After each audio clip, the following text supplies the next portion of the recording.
Well, there goes the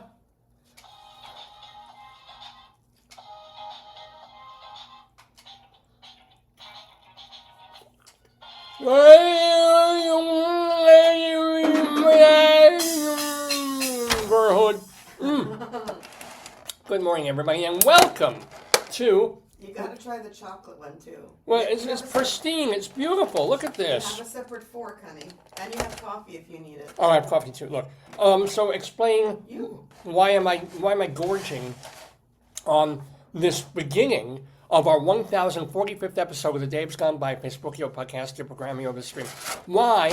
And there goes a fork. Oh no. Thank you. Why am I doing this? Well, my wife had an earlier appointment in the day. I didn't even think she would be here for the first hour of the program, but she has a standing appointment that she had to move to an early Saturday morning.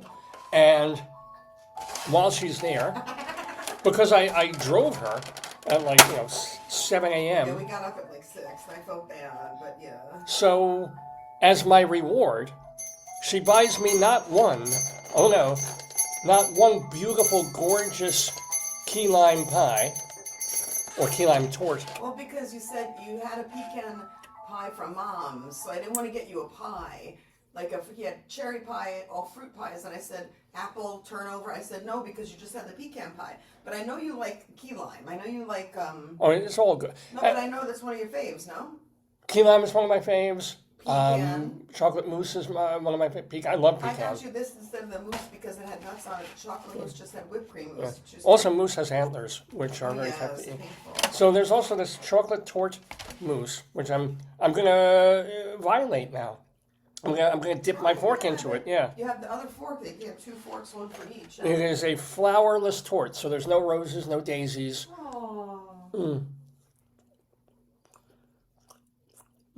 It's very rich. You might need your coffee. He said it's rich. It's rich, right? I think it's more like a Richard. Right. But please understand, folks. That's flourless. Right? So it's mostly chocolate. Yeah, it's basically brownie Yes. but better than brownie. This is with icing and with some kind of shaved other pecans. I think these are shaved almonds. Oh, almonds, yes. Yeah. Right. So you need your coffee. Yeah, please. And what you need to get your minds around, folks, is that for breakfast I had pecan pie, right? Oh, this is your dessert pie. That was your breakfast pie. And here's the great thing: a week ago, or no, that was this week. I went back to a doctor that I had seen. I talked about this last week, where I finally, for the first time in 30, 40 years, I went for a blood test. Just because I've avoided them, I'm needle-phobic, so I get my blood done. Oh, here's a little thing from Art Paul. Flowers.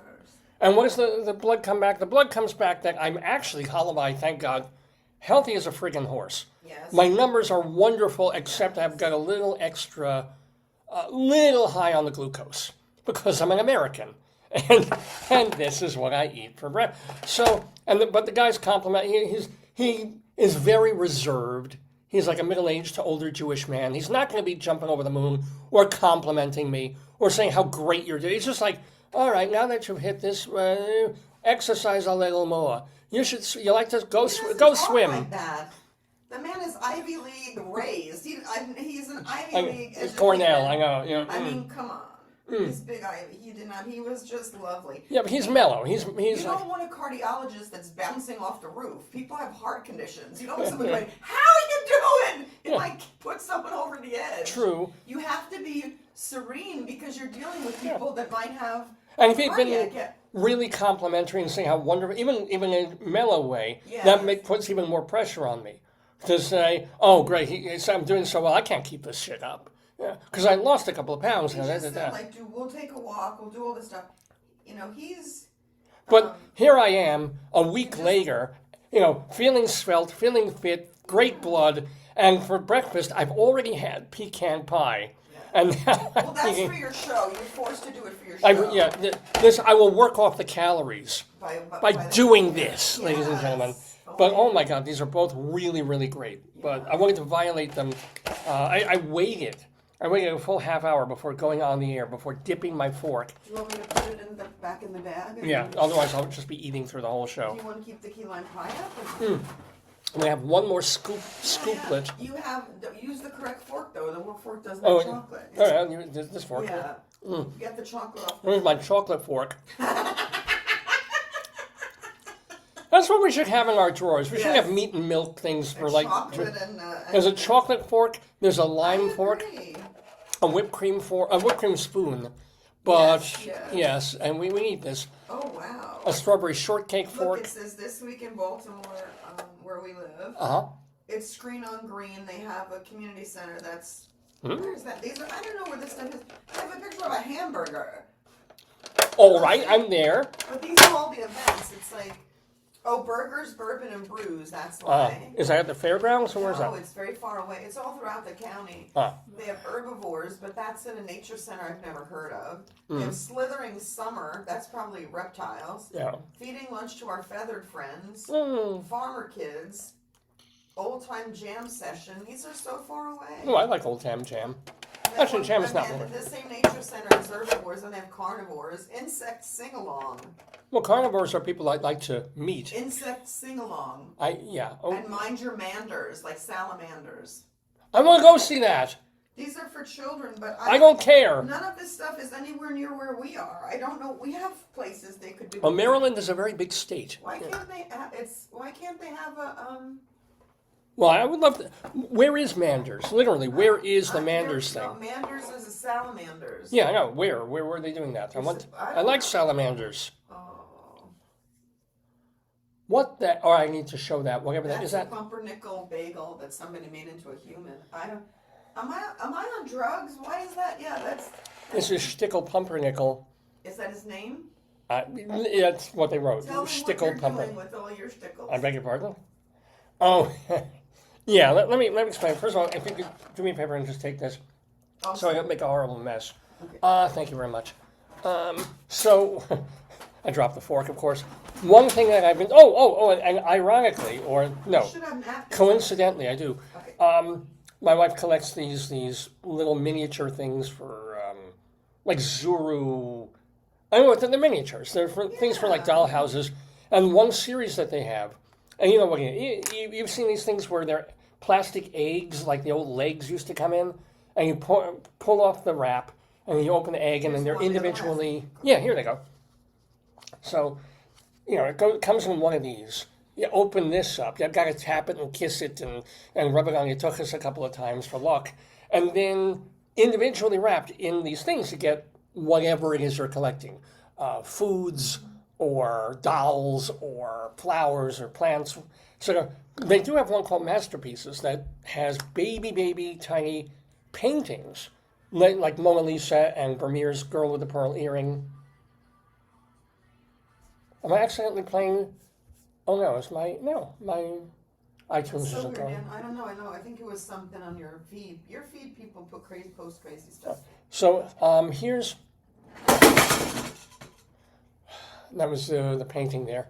Here's, speaking of painting, this is the one that came. So one of the things that they do. The Destroyer. How did you do that? I have no idea. Is they'll have regular miniatures of classic paintings, but they'll also do for funsies.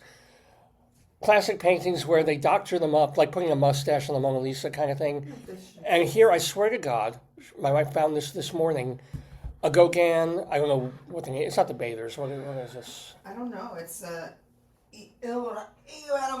something. But she's literally holding a key lime pie. There it is. Holding a key lime pie.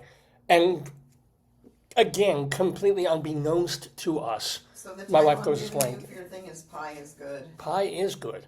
We should do that. Whoa, we should have done this on March 14th. Pie Day. Yeah, well, you can do it again. It's not mutually exclusive. That will be the end of the world, by the way. The end of the world will be when AI has reached the point that it actually finds a finite stopping point for AI. It's probably out there. We just haven't found it yet. In other words, like if at the moment, I think we still feel that pi is infinite, 3.149.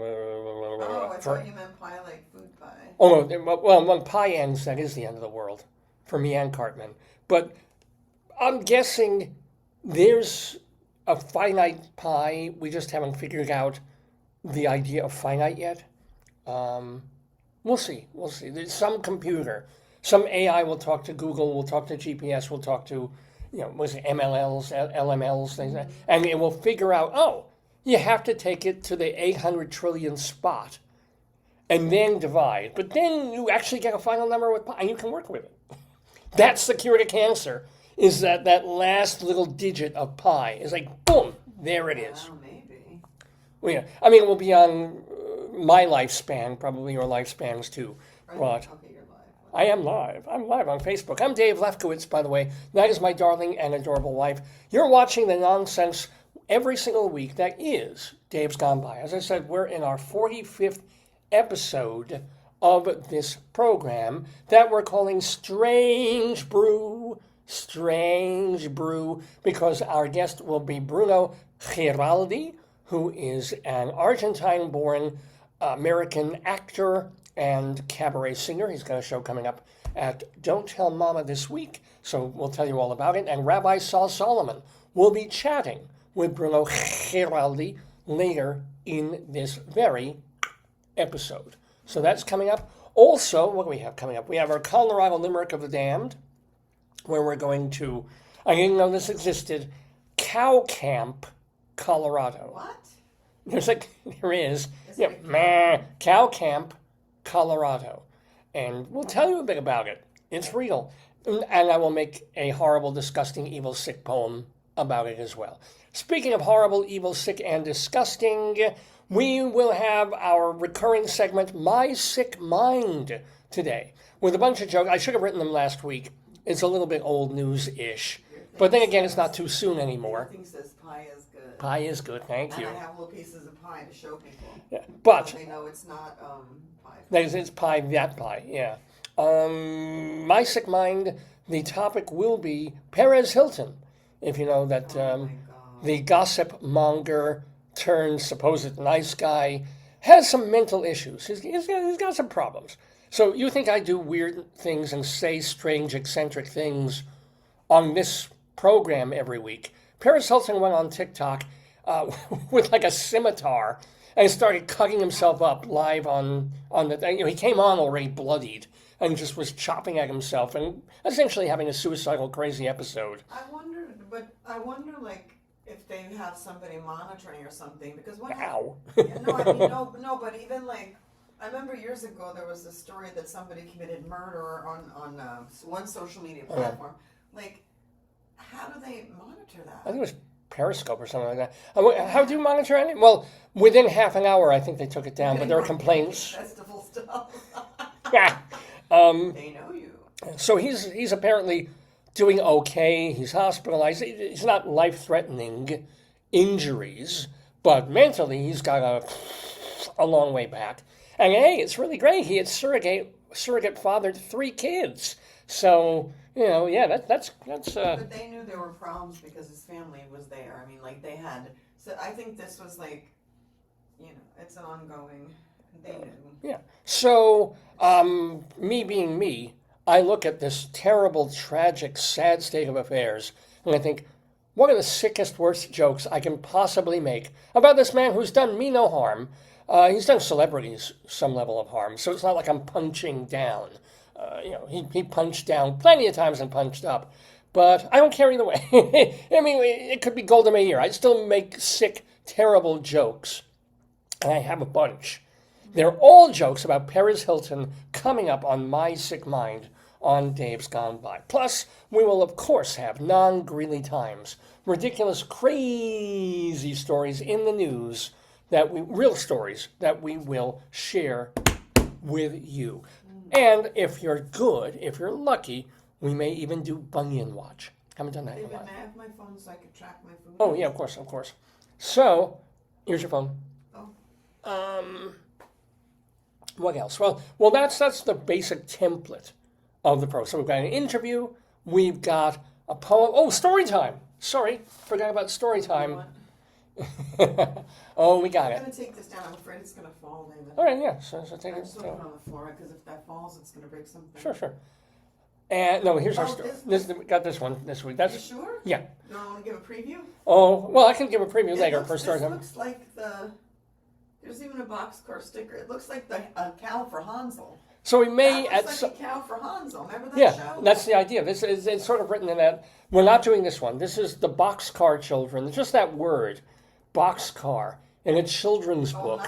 I'll do my food after you use that picture. Oh, And cool, you want cool. to show the balls and more pictures. Yeah. So we're not going to do the Boxcar Children today. We probably will do this story. It is not anything to do with the Holocaust or anything like that. It's still, what is it, Mystery of the Lost Village. Here's the shocking thing. What was it published? 1937. This is 93. Wow. Yeah, that really looks like a 1993 book.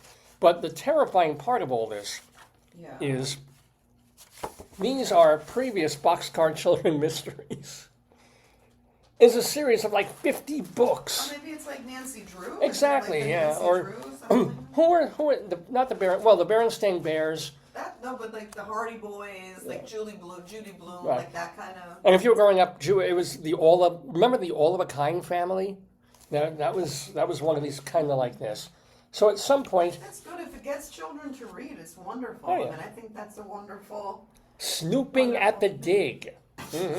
So here we are. One warm night, 4 children stood in front of a bakery. No one knew them.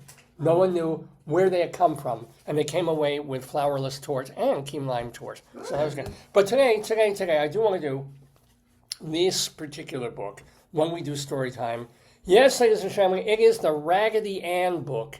Here she is, ladies and gentlemen, because there's a couple of things in here that just had my mouth wide open when we grabbed this book. Raggedy Ann. And over at our local, what do they call that? The book lending library thing. For little book library, it's Yeah. those tiny ones. Yeah. So we've got that. I want to do a short book today because we also want to make time. One of my other presents this week from the missus when we were in the same place was she grabbed Yes. a useful guide to useless facts. And we can dip into this over the course of several programs. It is a book of facts and factoids just for sharing things that you do. So let's dip into the first one. Or do you want me? Let me just show the thing, the picture, so you can do your food thing. So what is the picture? I'm looking up. So now Target has. Remember the Instant Camera? You can take an instant camera that has small snapshots. I think we should buy it. And Oh, can take prints. Yeah. It prints. Remember, like the one used to do the big one. Yeah, of course, like Polaroids. But look at the little one, like this. You see? Look at, I Oh, got to show it on sorry, the camera. I'm sorry. I think we should get one.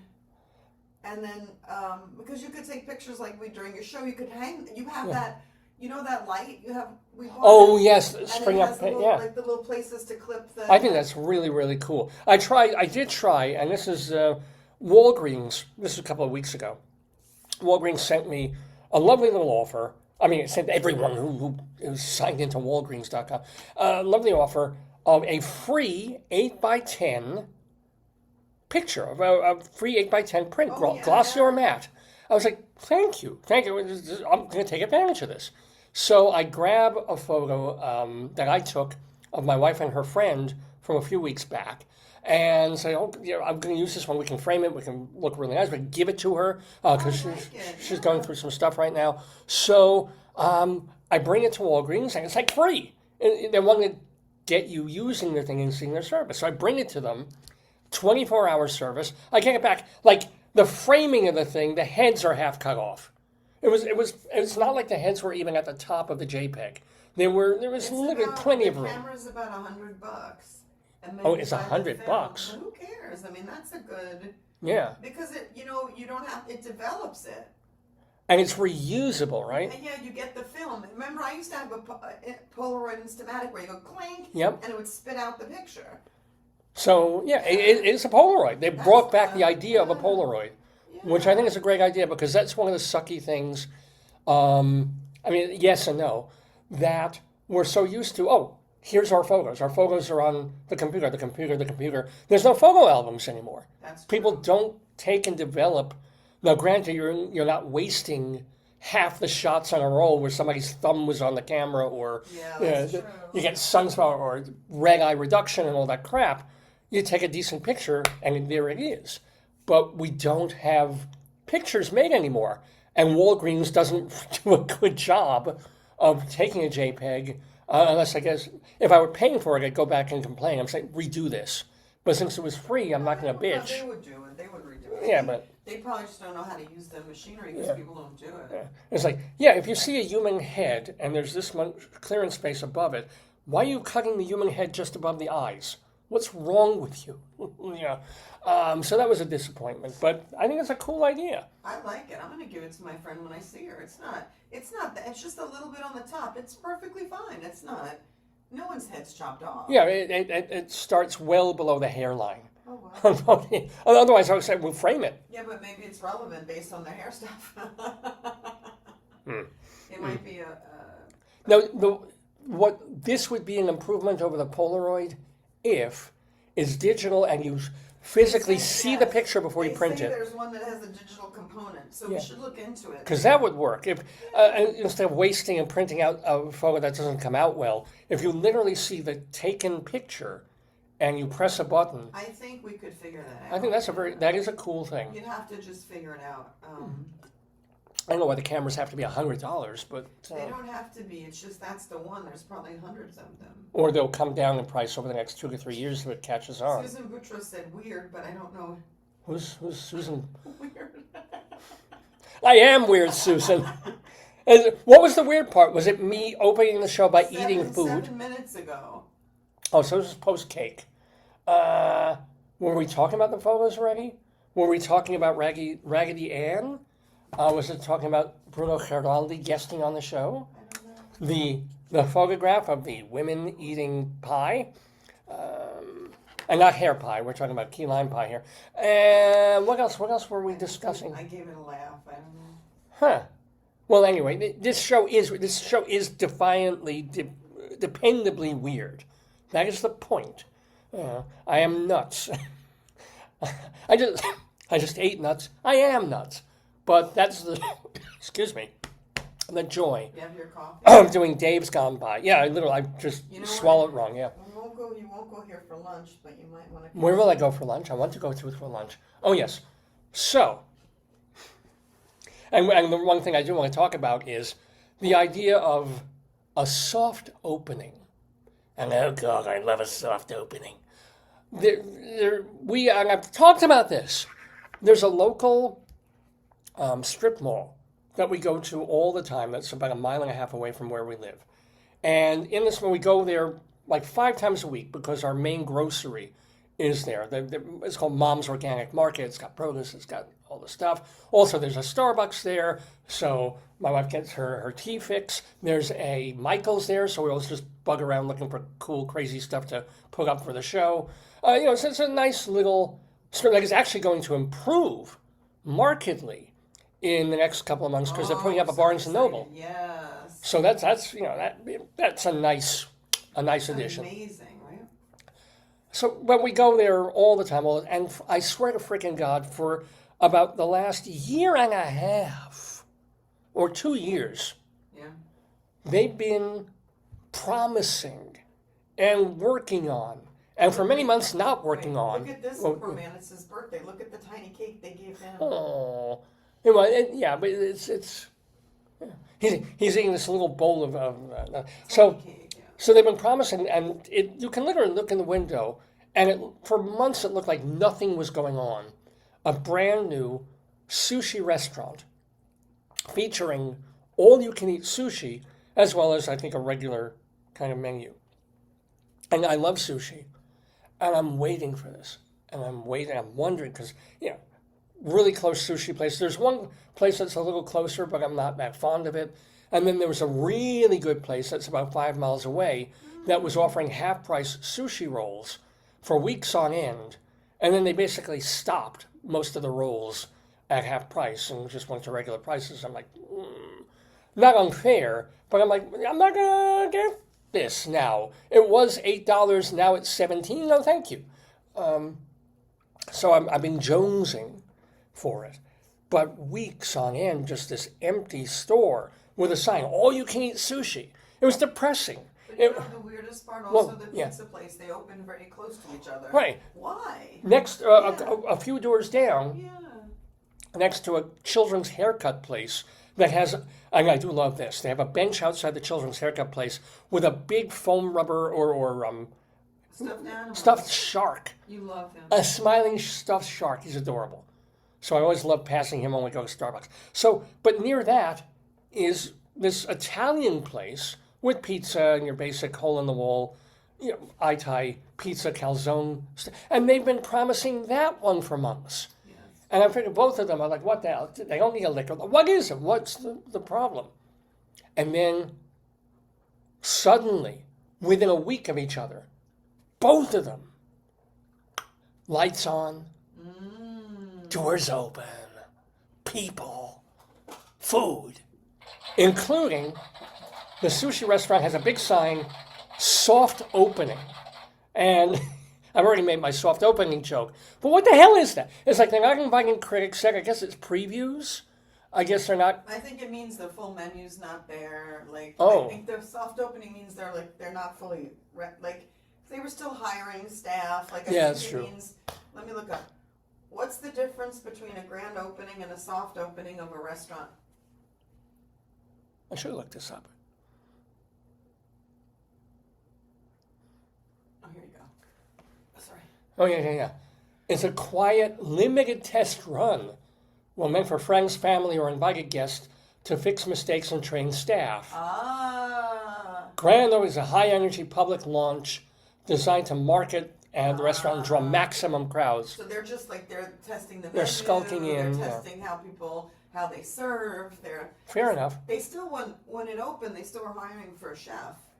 It says Oh, yeah. the goal is to train the servers, locals, family, friends, or locals. Usually smaller menu, little to no marketing. Grand opening, it's to launch to attract more, and then it gets bigger, more hours, more social media. Well, okay, I get it. I mean, that makes complete sense. It's just they're open full hours. Yeah. And if they're adding more to the menu, that's pretty amazing. Because I went on, I think it was either Tuesday or Thursday, to... Oh, it says it's usually family, friends, investors, staff members, and local influencers. That's me. I'm an influencer. But here's the deal. I don't want to influence you to go to this place because I want to go back and I don't want it to be crowded. It wasn't when we passed it. Yeah. There were actually, when I went there, it became almost half full. I got there early. I got there like 11:30. Well, yeah, the other day we were past it and it was there was, maybe it depends, on the weekend it's Yeah. probably more now. So, but here's the deal. Probably. They opened, it's called Sushi Oishi. Show the Sushi, picture. huh? Did you show it? I'm going to show it right now. Sushi Oishi. And ridiculous name, because after that it's AYCE in capital letters. I would suggest it's changing the frickin' name of the What's place. the last name? It's Sushi Oishi AYCE. AYCE. Maybe that means something. I don't know. It means, we forgive you for Pearl Harbor. Please try our food. Or not Pearl Harbor, the other one. Hiroshima. What does the name Sushi Oishi AYCE. Ace mean? It says sushi oshi combines English word for rice dish with oshi, which means delicious. Oh! So it would mean delicious sushi, but what's the last name? Probably it's owned by a company called AYCE. Oh, sorry. So, and by the way, here's... What does AYCE mean in Japanese? Oh, all you can eat. Oh! Best Japanese word ever. It's not. It just means all you can eat it's sushi. Acronym. It's an acronym. All you can eat. So it's delicious sushi. All you can eat. That's what it would mean. In So English. on Thursday, Old Dave was alone, because my wife is a vegetarian. That's She what can't it really have means fish. When AYCE is It's all you can eat. It's called in Japanese. It's like Or you can't eat. tabahodai, which Tabahodai. means all you can eat. Tabahodai! Ah! Oh, sushi oishi. Fixed price, time limits. Yeah, 90 minutes. You have 90 It minutes. says 90 minutes here, no waste. Well, I pooped later on that day, but yeah. you can't. Yeah, it says you can't. They charge extra if you leave leftovers because it's part of the practice of not wasting food. Of course. Right, yeah. I mean, this is not new. I mean, I was eating all-you-can-eat sushi 35 years ago. I never would have made the acronym. Neither did I. AYCE. I thought must be the company that runs the place. All you can eat, right? I guess that And I did. yeah. And I did. Now you saw this. This Why is not a didn't you misprint. take a selfie? Yeah. So here's the. Oh, sorry. This is not a misprint. Monday through Friday, lunch for an adult, $24, which, that's not cheap. This is like a little cheap restaurant. And kids, $10, little baby kids. Dinner goes up to about $33 and so forth. But if I tell you, I went to this place for lunch on Thursday, and I'm like, okay, I'm going to test this out. I had not had breakfast. I was hungry. I haven't had sushi for a while. So this is like the tsunami combination. This is the perfect storm of Dave going to eat this restaurant out of house and home. Right? And they were very nice ladies there. And I start ordering. I'm like, okay, they give me one of these menus. You've seen them in Japanese restaurants. They're in color with all the food and all the nigiri sushi and all the stuff. In color with the name under it, you can just point and look and do, right? The one thing they said is sushi, all you can eat, anything you want, but not the sashimi. Sashimi, apparently you can't do that with any of this, including rolls and appies. So first I'm like, all right, I'm going to pace myself. I'm going to have an appy. I'm going to have edamame and because, I'm an and kind of guy, and pepper tuna, like tuna tartare thing in a little pepper sauce. Yummy, yummy, yummy, both of them. And now I'm like, oh, I'm not done, ma'am. I'm just The waitress knew you from... Well, the waitress was from the Japanese place that stopped doing the half-price sushi. She said, you look familiar. And she looked familiar to me, too. And I wonder if she works at both or one, Or she was working at one. Or if it's the same chain. You should have asked her if it's the same company. Oh, I should have. What's the other one called? Sake. Okay. Sake up in Hunt Valley. Is that owned by the Sushi Oishi people? Dude, the Sushi Oishi people also own the sake restaurant in Hunt Valley. Ow. It says there's no corporate record indicating that the owners are there. They operate as individual restaurants. Oh, all right. So it's a different chain, a different... So, and the other one doesn't have AYCE. It doesn't have all you can eat. But they have... They have hibachi. That place has hibachi. This place is not hibachi.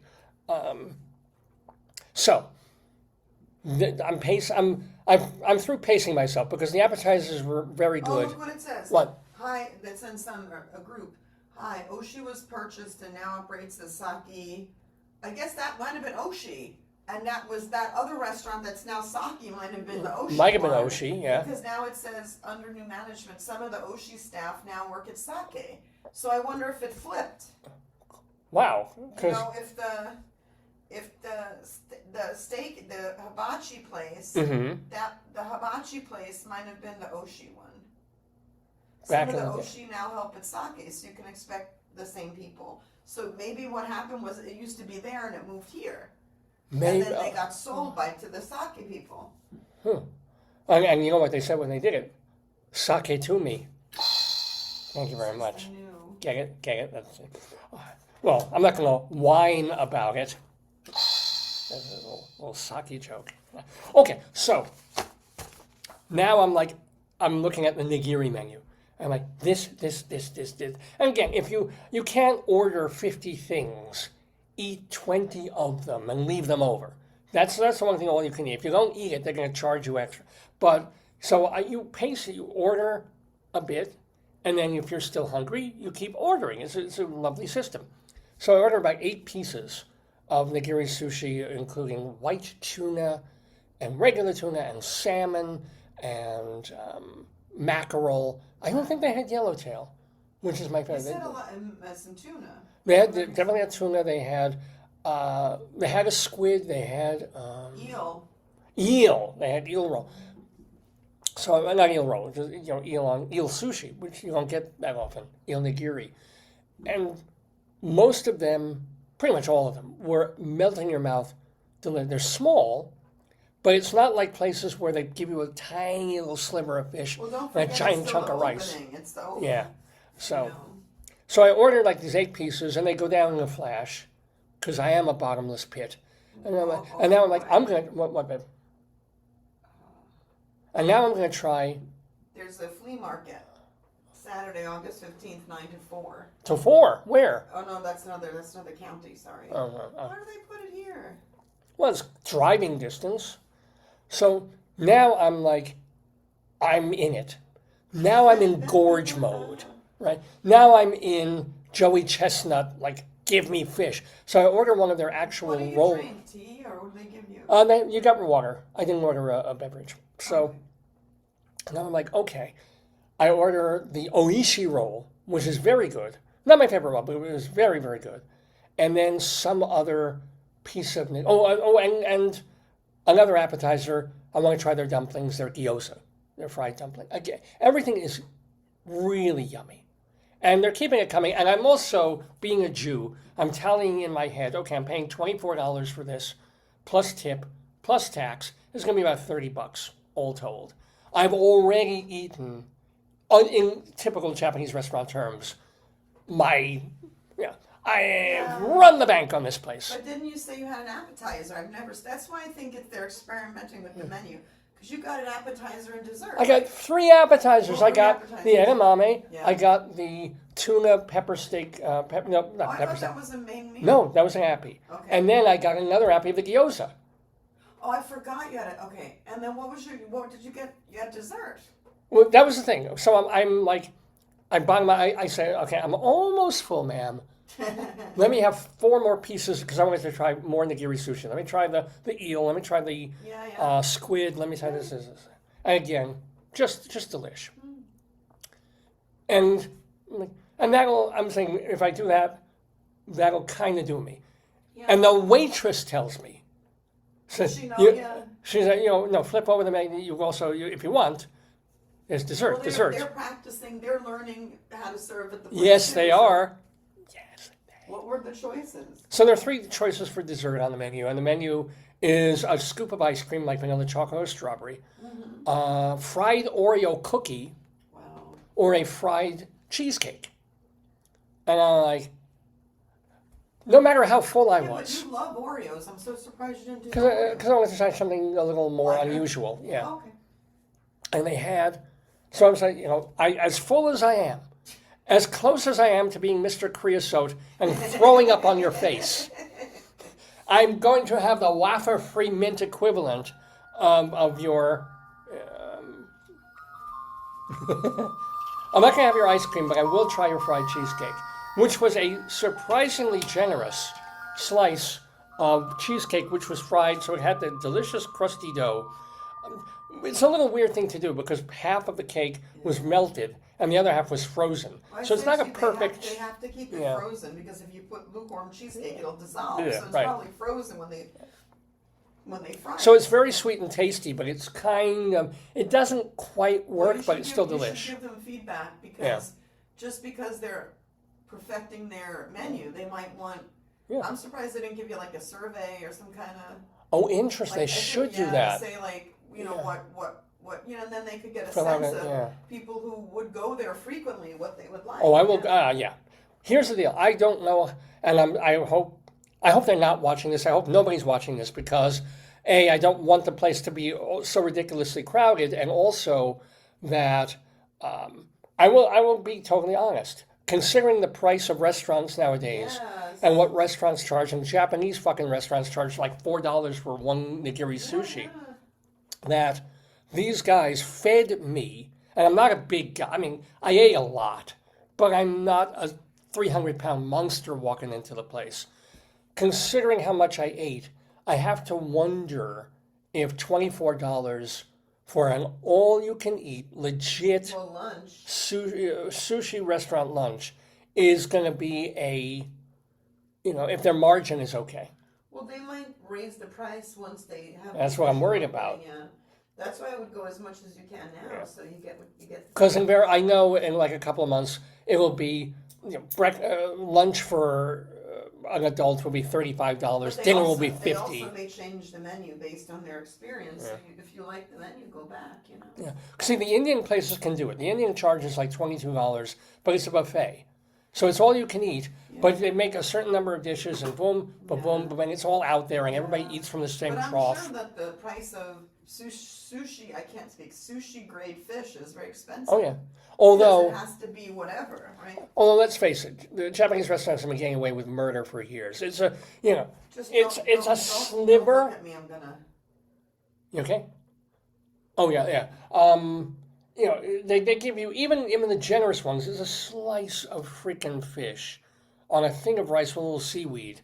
David, can I have the cover for this thing, please? Yeah, and the cover for a little ball cover. Oh yeah, so the needles are gone. Yeah, and so 8 pieces of sushi now in a regular job is like $25. Yeah, they're getting away with. But you don't know what that fish costs. I'm sure a good place is expensive, but or the fish is quality fish you're paying for. You don't want fish that's not. But it's also not $500 an ounce fugu. You don't know. How much is a good sushi fish? You don't know. That's fair. That's true. But I mean, if you catch 100-pound tuna. Yeah, but you can't eat them all raw. That's true. Yeah, you can't eat the head.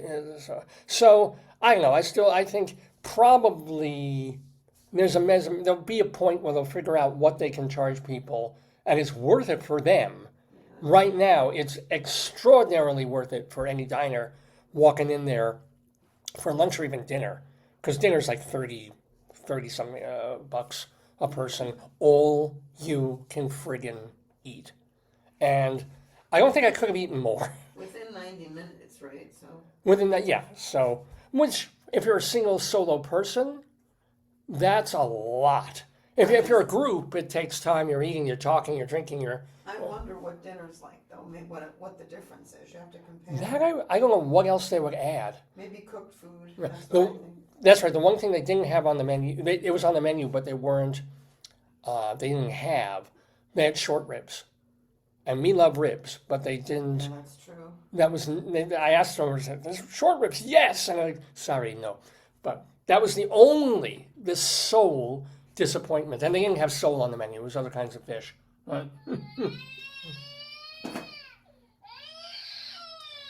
But they were lovely, and it's a nice place. So, again, I am not recommending Sushi Oishi because I don't want you to go there and discover all this and it becomes a hot spot where you can't get in without a reservation. And then they realize that, we have to raise our prices to cope with this. And then it goes up to like $40 for lunch.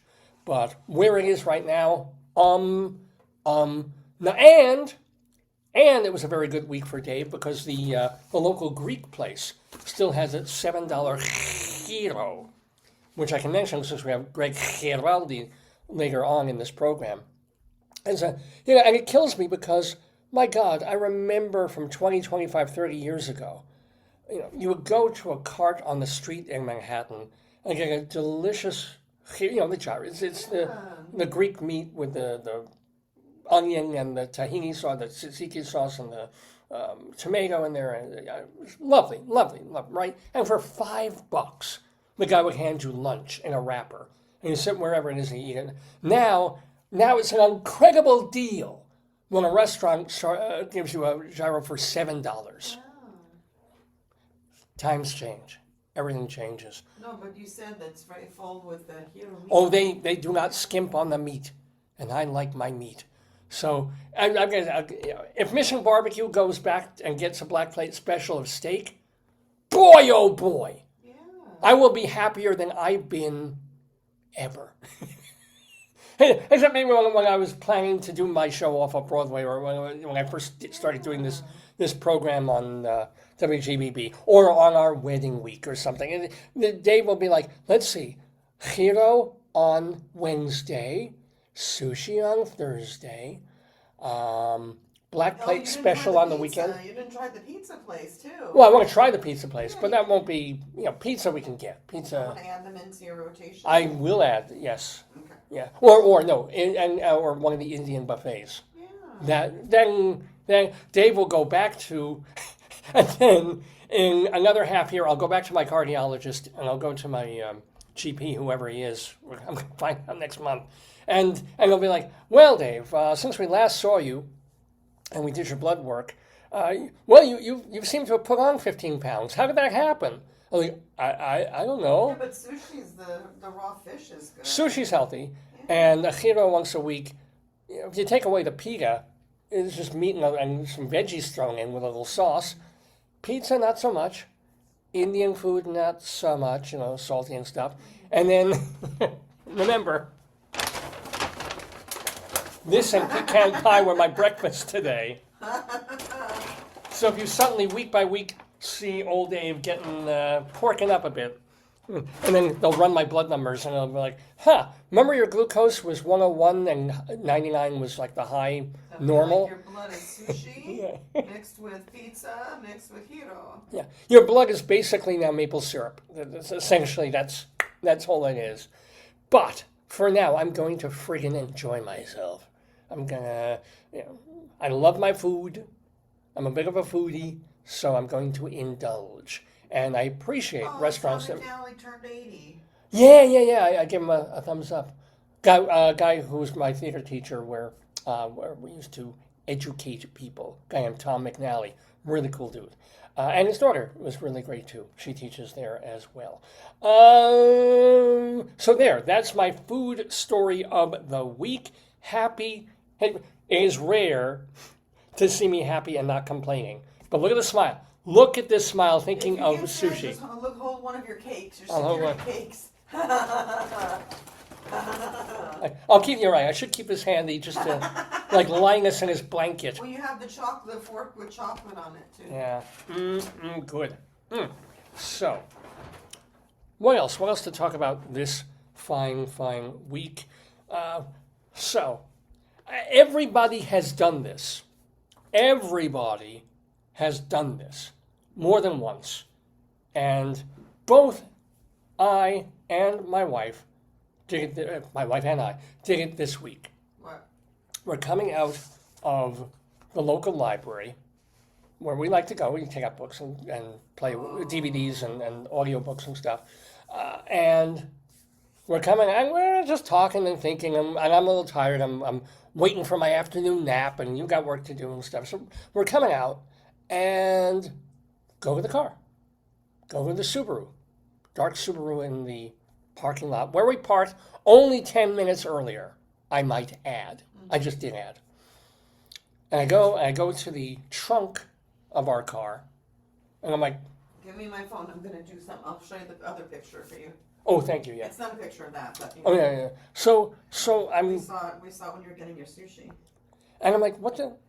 I'm literally trying to... I can't grab the grippy thing on our Subaru's trunk to, like, what? Stop, right?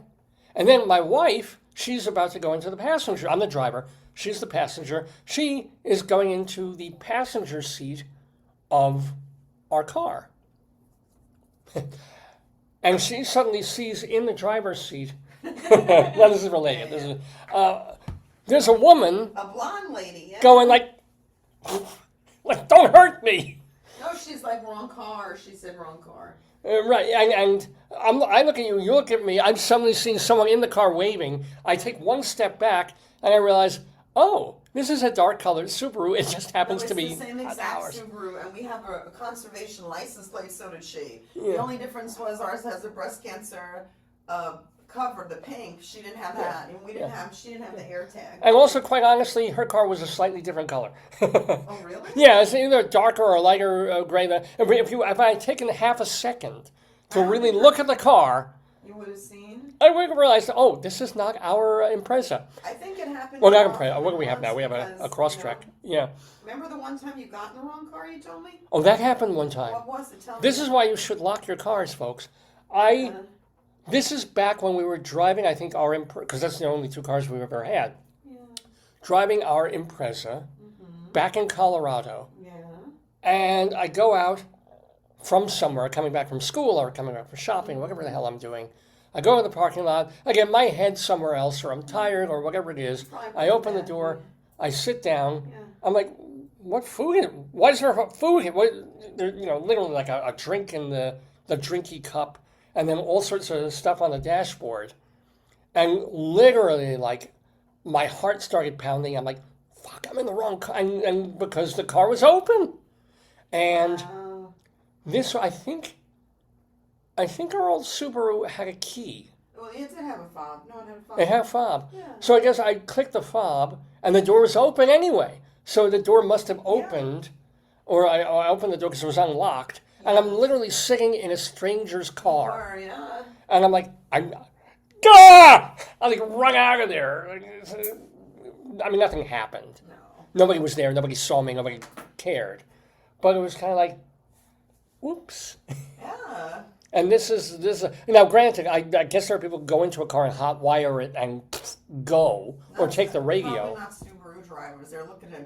I think that kid probably was looking to ski or do something. I mean, I don't know where you were, but yeah. But it is amazing how we can just. Show them the next one too. Oh yeah. So this is just, we saw this in the parking lot. This is a phrase. We live in Maryland. We live in northern Baltimore County, and so one of the cool things about the places that we've lived, if you think about it, I have lived in 3 places that most people consider the ass end of everywhere. Where? Right? So I was born in Brooklyn, and Brooklyn's like, Brooklyn strong. It's like Brooklyn, what you think of it. And Brooklyn was not lovely, and it was not wonderful, at least where we lived. It wasn't bad, but still kind of crappy. And then, of all the places that we moved, we go to the most beautiful state in the Union, Colorado. But we don't go to Vail. We don't go to Fort Collins. We don't go to Boulder. We're in Greeley, which is considered, they've got the JBS plant. They got the smell. They got the this. It's Greeley. It's cow country. It's past. There's nothing there. There's nothing there. Greeley was actually quite nice. Right. You had some political issues because they're very, very right-wing there, or certainly if you get away from the school. But, I really liked living there. And you see mountains. But Greeley, everybody's like, oh, Greeley sucks, and Greeley this, and you smell it, right? So we go back to New York, right? And then we come out here to Baltimore. I mean, we're not in Baltimore City. But, Randy Newman wrote a sad song about Baltimore. Baltimore was where the wire is set. And people think of Baltimore as like crime, awful, depressed urban misery place, USA. Not quite Detroit, but up there or down there with these kinds of places. And it was kind of funny. I started seeing these bumper stickers and license plates, and even people at school with this on their windows and things, or little stickers right by their offices at the university. And it's like, let's see if I can show this. Baltimore. Actually, I like it. It's this kind of thing of apologizing. Yeah, but we've never seen the second Right. part. So Baltimore, of course it sucks, but actually, you get to love it. And as a matter of fact, the woman, our real estate agent, who sold us this house. Yeah. I was being kind of like, how far is it from Baltimore? And we don't want to be in Baltimore because it's Baltimore. Did she move to Baltimore? No, she didn't. I think she moved to like Owings Mills or one of those places. But she's like, no, I quite like Baltimore a lot. It's got a terrible reputation for unfair reasons. It's a great place. Right? So Baltimore, actually, she likes it. But then we see this car next to it. And it's really rather paradoxical because it doesn't actually make sense compared to the other license. Baltimore, I like it, and then the other says... Baltimore responds. Baltimore doesn't like you either. Well, I kind of like it, right? It's like, yeah. And then it's like, you kind of like me, I don't like you. It's like, Baltimore doesn't like you either. I know. Which is like, that's a real New York fuck you in Baltimore style. I love it. So I was able to, this is me. This is not our car, but this is a car in a local parking lot there. which has these marvelous stickers on it. So yeah, that was kind of our week here in May I have northern Baltimore. May I Yeah. have my- Thank you. For me, Dave Lefkowitz, my darling and amazing, And your wonderful. cake, And I gotta show the cake again. Which cake should I show? Which, it's up to you. It's your cake. And by the way, this is the makers of the cake, which is delicious. Stone Mill Bakery. By the way, when I talk about this sushi place, when I talk about Stone Mill, I'm not in any way connected or being paid. There's no sponsorship here. I wish there were. You know, I went back and I heard some old shows of mine, and we used to be sponsored by the Woodrow Deli in Long Island. And then I was really talking up the place, even though I actually also liked it. But here, I'm just telling you what happened in my week. Let's look at the chocolate torte again. Flourless, chocolatey, almondy torte. I'm the torty and no hair. Thank you. All right, ladies and gentlemen, it's not quite 10 o'clock. I do want to remind you that if you want to find out more about this program, Dave's Gone By, all of our archives reside at davesgoneby.com. Dave's, like my name, DAVESGONEBY. Dave's Gone By, Daverhood.com.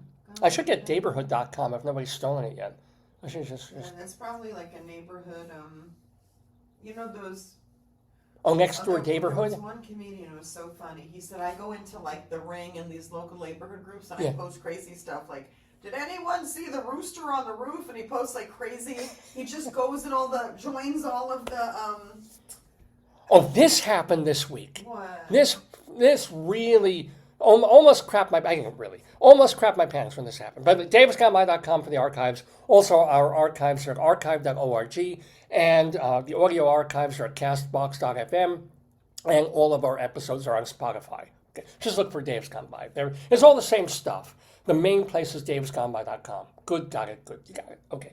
So, earlier we had some weather this week.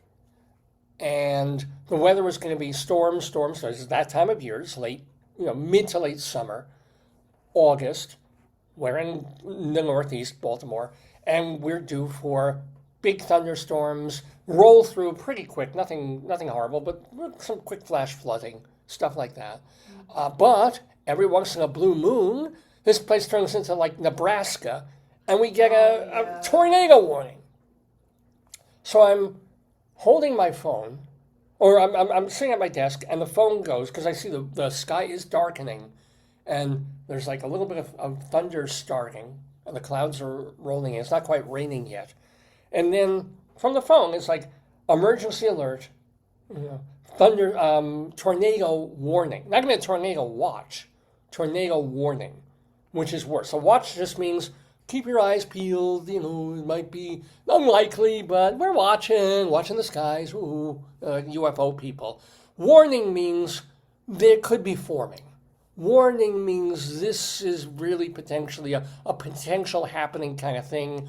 Go inside a doorway. You said the weird thing was you heard it all through the house. Well, I'm holding the phone. I'm hearing it through the phone. And I'm like, okay. So I put the phone. I'm seeing the text. I'm seeing the phone. Yeah. But the audio of this warning is loud. It's not. I put my phone down. I have turned my phone off, and I'm standing in the room away from my phone, and the warning is still going on. Yeah. So where the I think it was from the cable, our router. Yeah. Router?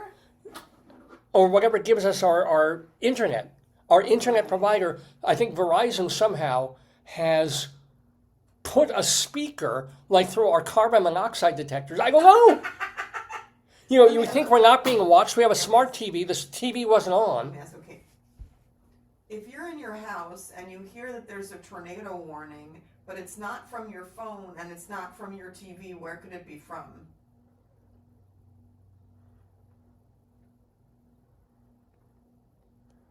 Because it really freaked me out. I was like, where is... It wasn't like blasting on loudspeakers outside in...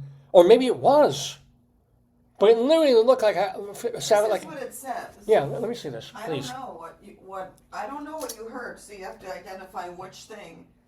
It is most likely coming from an outdoor warning siren, a dedicated weather radio, a neighbor. No, there was no neighbor outside my house going, there was a tornado warning in Baltimore County and Arundel County, or a smart home device.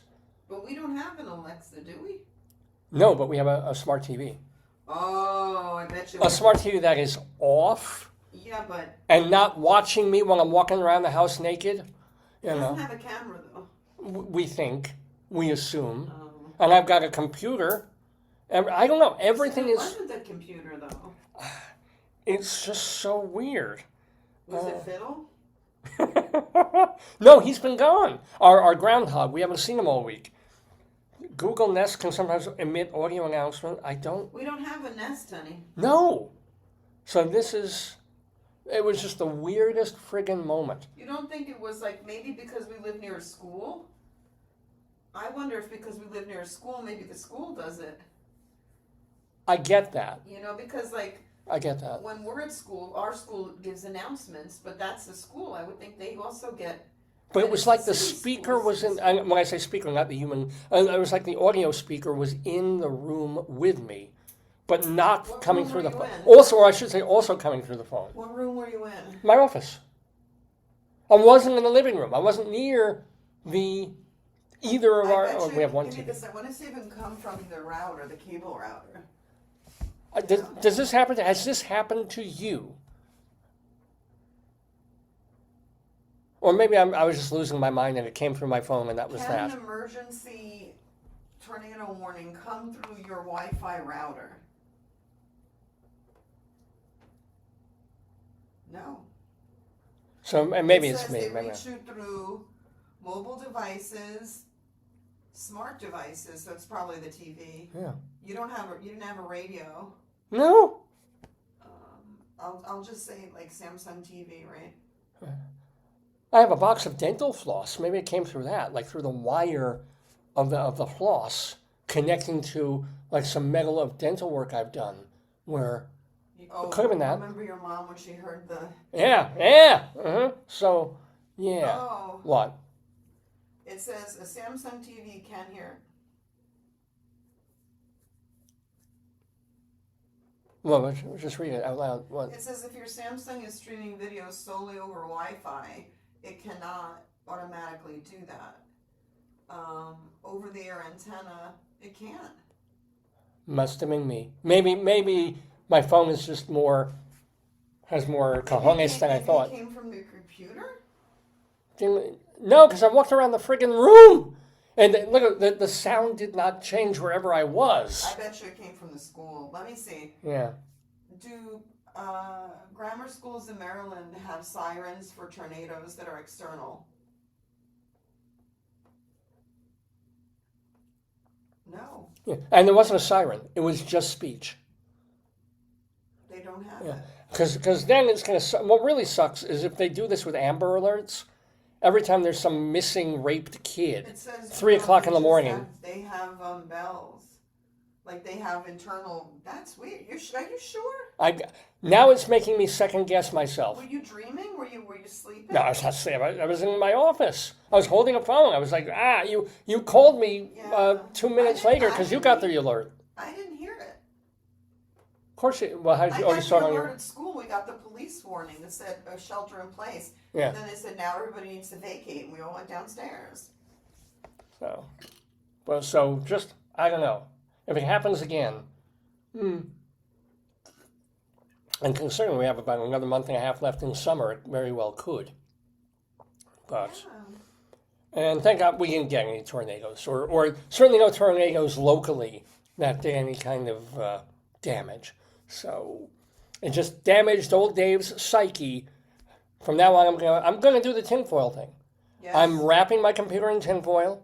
No, your head. Oh, my head is. Underpants too. I'm already doing that for obvious reasons. Yeah. Anywho, you're watching Dave's Gone By. I'm Dave Lefkowitz. That's my wonderful wife. Crimes? We're gonna do Greeley Crimes now, and then we have Bruno Giraldi coming up, talking to Rabbi Sol Solomon. Remind me who he is again.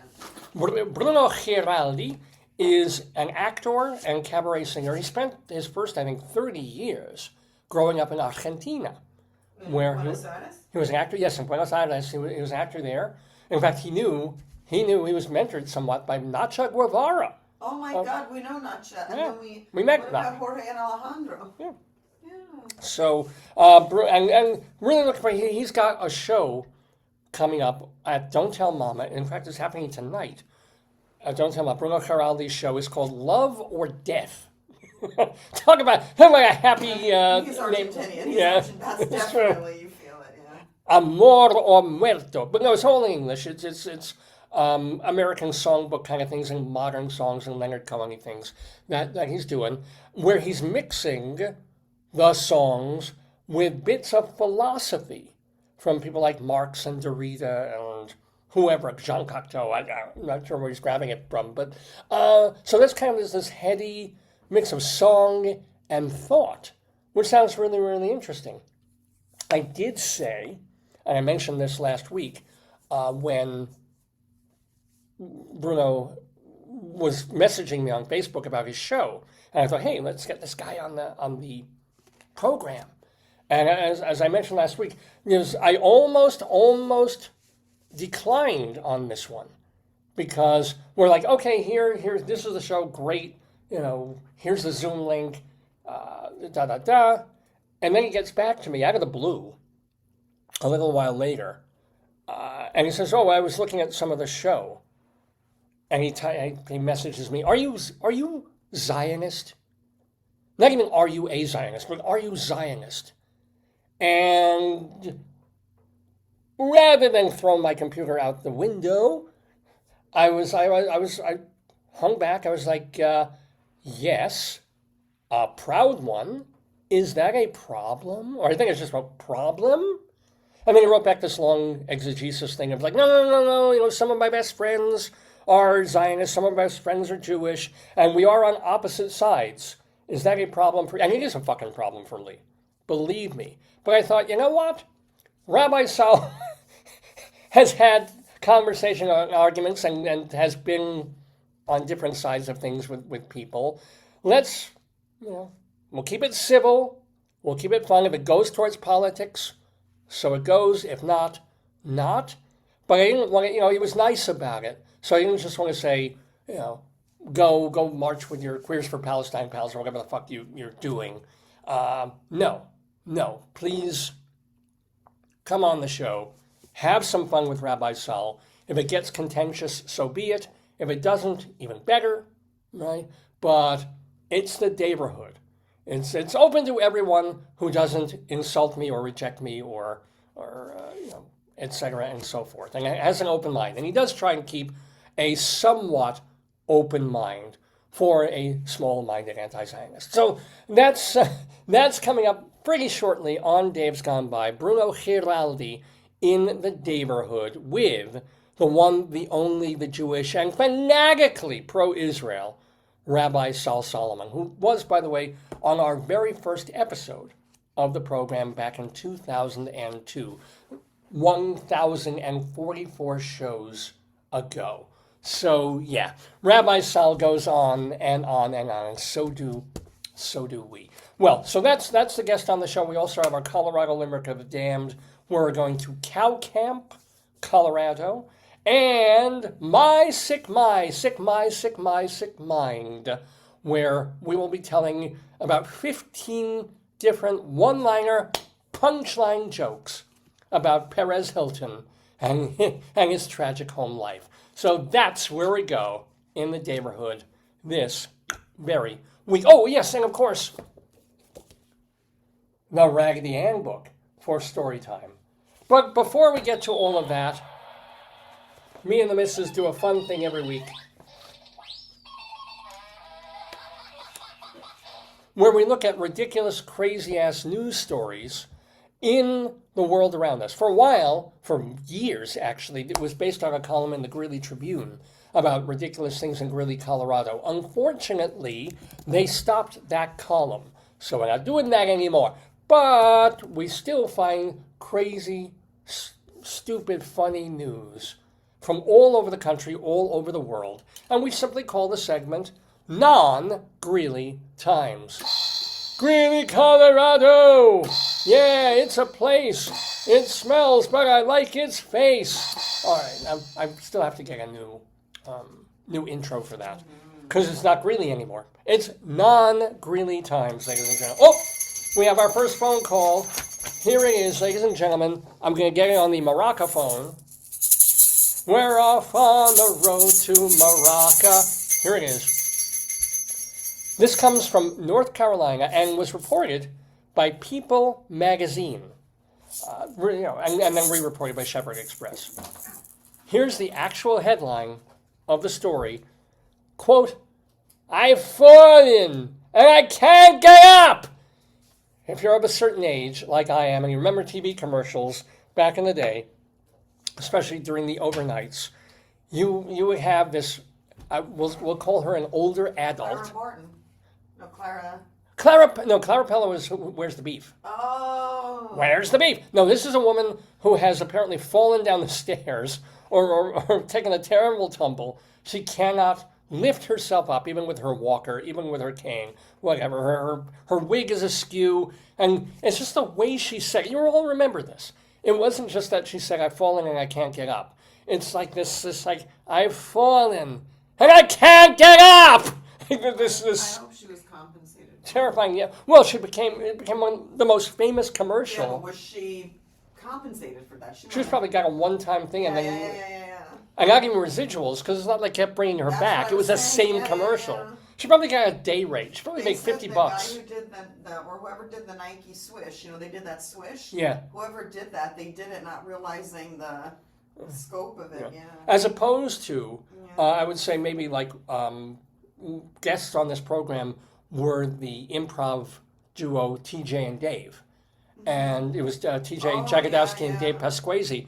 And TJ Jagodowski, he locked in. He just jackpotted because he was the guy, one of the two guys in those Sonic commercials. Oh, yeah. And they just kept doing different and new Sonic commercials for about 3 years. He got on that loop. Yeah. So he was probably very, very well compensated. More beyond, doing improv with TJ over at like the Barrow Street Theater or something. But that's what one thing feeds another, right? Yeah. So anyway, this is you remember the "I've fallen and I can't get up" woman. This happened for real. An 82-year-old widow is regaining her strength after surviving 9 days stuck in a bathtub. Oh. Tuesday, North Carolina. On June 1st, Joan Rivette, who lives alone, was in her bathroom getting ready for bed. She, quote, tripped over her own 2 feet and fell backward into the bathtub. Did she die? No, I'm saying she's recovering. She's regaining her strength, yeah. Falling in the bathtub, gonna break a bone. This always happens 'cause I live alone. So, she tripped over her feet, fell backward, and the fall rendered her nearly immobile. Although she figured out, this is amazing, how to manipulate the faucet with her toes and get water to her mouth. She's smart. Right? And she also used the pull-down shower curtain as a robe for warmth. Oh my God. Isn't that brilliant? That person, listen, if you're climbing a mountain, you're going to take her. I know, right? Well, no, because she'll trip over her own feet and fall, bam. But she's a survivor. I mean, you need water to live, and you need... I mean, she's lucky she's in North Carolina in the summer. I don't know how much... No, she's not. If she didn't have air conditioning on. Oh. Remember, we had swamp coolers. The swamp coolers are No, she needed the robe for warmth. Oh, so she was air conditioned. Good. Yeah, that was the thing. Otherwise, she would have been hypothermic. Police found her unconscious and nearly pulseless. Oh, wow. But she's now undergoing physical therapy and plans to move to Georgia to be closer to her family. Yes. Georgia, I won't fall there. And if I do, my family might actually care. Yeah. So yeah, but a happy ending. But imagine 9 days in a bathtub. But actually, she's lucky she didn't hit her head. And of all the places to fall, it's actually kind of good because you do have water. Yeah. Like if she was on the floor and she couldn't have moved, she wouldn't have water. Well, no, but the problem with a tub is you can't get out of the freaking tub. On the floor you can crawl. You can crawl, if you can. Well, if she can move her toes to open a faucet, she can crawl. Yeah, that's why they show people when you drown someone, it's good in a tub because those big tubs, you can't. Oh God! Yeah. No, that's just on my cozy murder mysteries. That's never life, David. No, I think there's a thing because you can't grip and it's slippery. You can't. Yeah, you can't get out of the tub. Yeah. Yeah, that's getting creepy now. Let's go. Speaking of heat, let's go to Ecuador. Yeah. Oh yeah, I'm going to take You need your glasses. the painting phone. I've got them right here. Okay. The painting phone. Yeah. Oh, they always call so oily.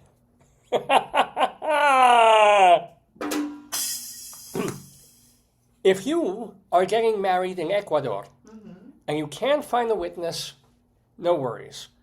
Bring your dog. Oh, That's I what wanna one. go there. I know. One couple did that on July Why 11th. did they sign? They would eat the certificate. Well, it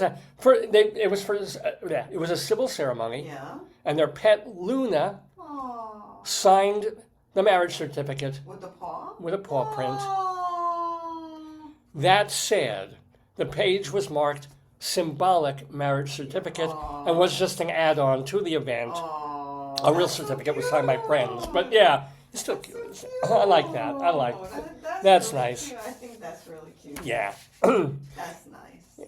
Oh, And sorry. their party afterwards really raised the woof. Thank you. Oh.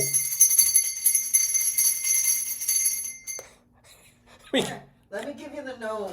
I always want to use Well, do you have something yellow there? Because this is going to Yellowstone Park. chickens. Now take the gnome.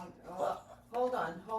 Give me a second. I gotta get up. Yeah, what would I know what to get. because our next story, and these are true by the way, our next story is coming from Yellowstone Park in Wyoming. Oh, David. We used to live not terribly far from there. The balloon. This is just a yellow balloon right across the hall. Right on the floor.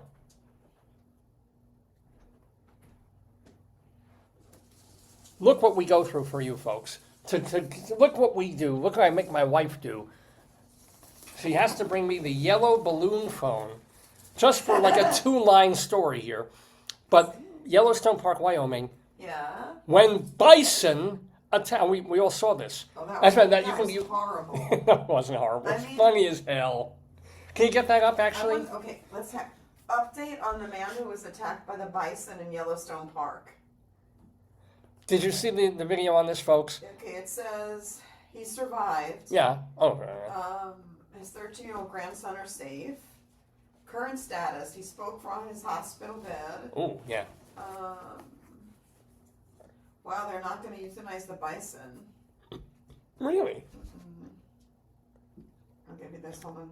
I guess he was buffaloed by that. I got to figure out how to turn my thing. Hold And that's no bull. on. I guess he has a beef with that animal. Hold on. I got to figure out.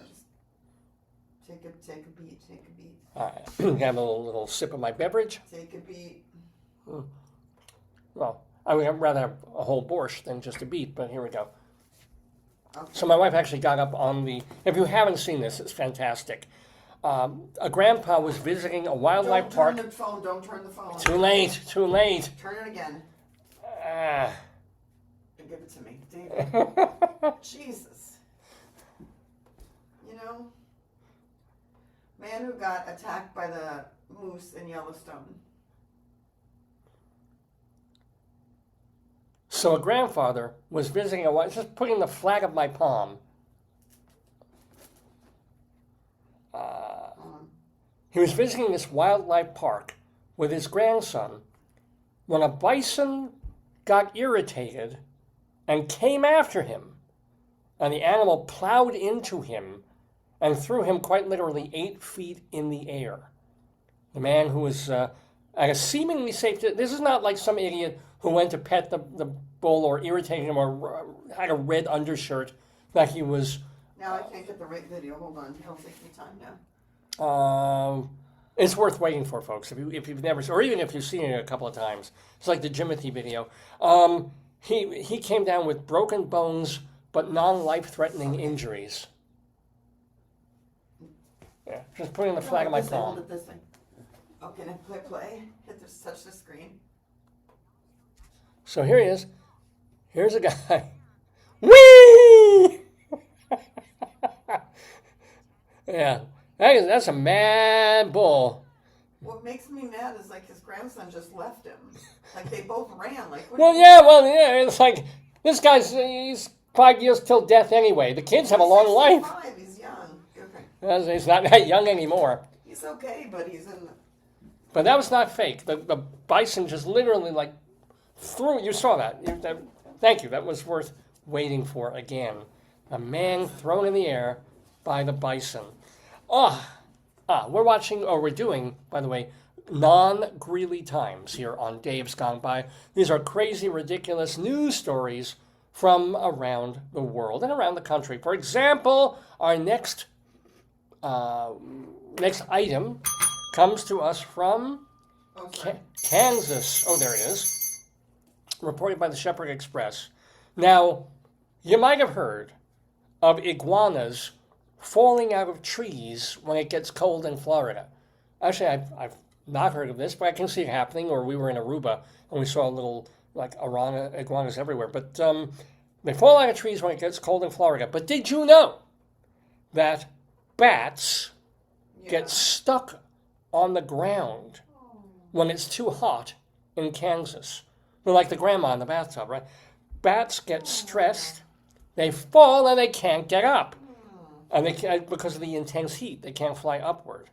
Experts, however, warn, do not pick up the bat without protective gear. It will try to bite you.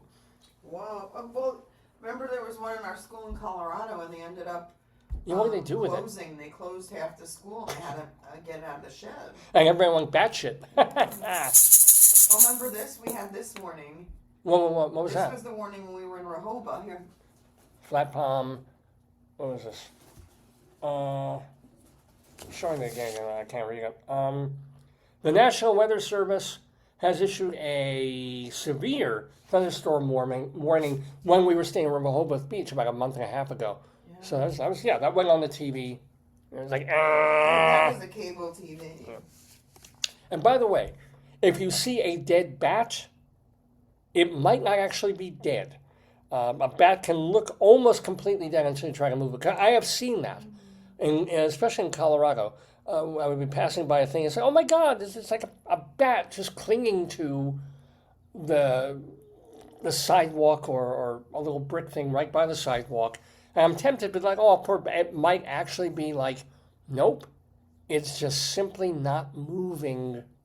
But if I touch it, it will move, and it will move its teeth on me. So just word to the wise, if you see a bat, just kind of, even if you want to get up a softball game, go get your own bat. We're staying, ladies and gentlemen, in Kansas City, or Kansas, for our next item. This is for Kansas City, Missouri, reported by Fox 4 News. We've got the other poop bone. Oh, God. What? In his quest to retrieve a bottle of Mountain Dew, a Kansas City man fell into a portable restroom toilet tank. What? Wait. Yes. And he was stuck there What was he getting? A bottle of Mountain Dew. Somehow, he fell into a portable restroom toilet tank, a porta potty, and was stuck there for 8 hours when the lid closed. Oh, so he was diving in to get the Mountain Dew. Yeah. Why would you go, if your Mountain Dew fell in the toilet, don't get it. Go back in the Well, it's still in a bottle. It's still, Luckily, that's not good. A driver with Patriot portable restrooms was trying to collect all the structures that had been set up for a World Cup watch party. Oh, goodness. And he encountered the trapped occupant. The driver flagged down a nearby cop who helped him unlock the door. When we opened the door and didn't see anybody, We honestly thought we were talking to a ghost, said the driver. Oh, God. But then his head popped up out of the tank. Oh, God. Like a game of whack-a-mole, unquote. I mean, this is part of the quote. Or Oscar the Grouch coming out of his can. Oh, wait a second. Oh, we have an Oscar somewhere. No, I'm the Oscar puppet. Wait. Where is he? I don't know where my Oscar... I think Oscar puppet is in my room. No, hold on. Oh, the weasel in the garden. There he is, right on top. Here he is. This is not the human being, but an incredible equivalent. A recreation.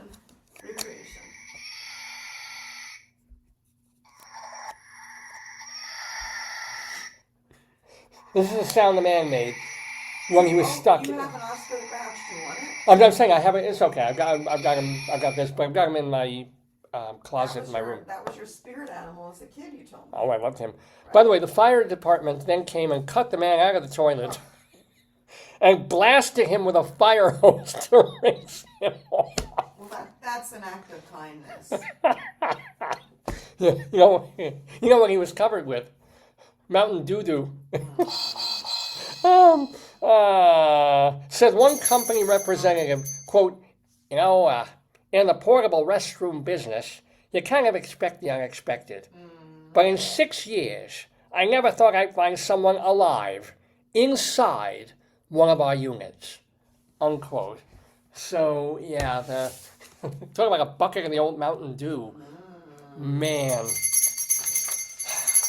All right, away from geniuses of America, let us go to Mother Russia.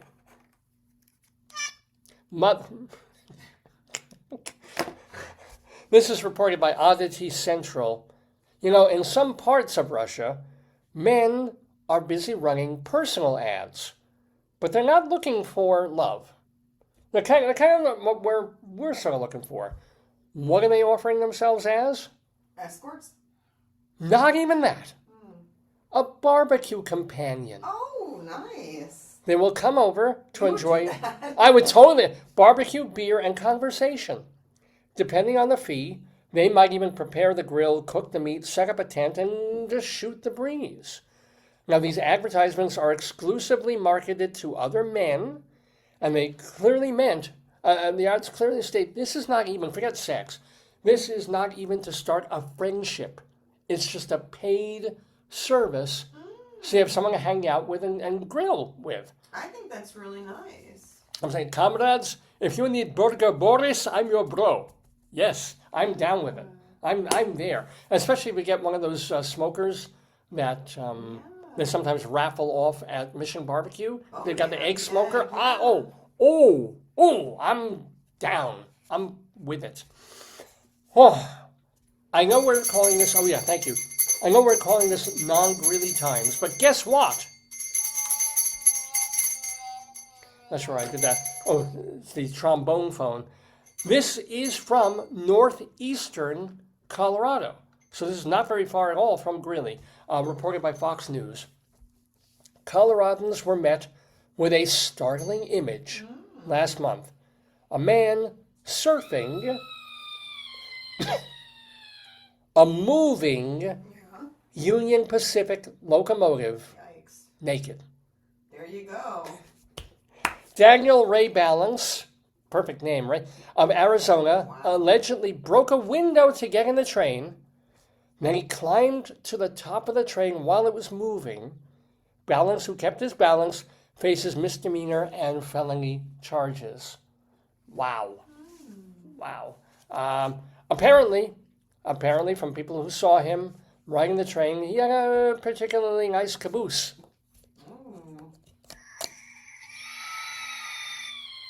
Thank you very much. Couple more items on this Non-Greeley Times, and then we'll get to our guest, and then we'll get to all the other stuff on Dave's Gone By.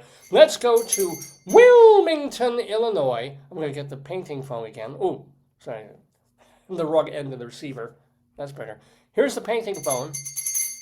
Wilmington, Illinois, as reported by ABC 7 there. A Wilmington man was rescued after being stuck in a gas station sign What? for hours. I don't understand that. A maintenance worker, this man had used a special lift to get up to the 130-foot tall sign. He had to do work on it. He was there. He was a paid worker. But the lift then wouldn't lower. So the poor guy was stranded until urban personnel procured a crane from nearby Joliet, Illinois. Wow.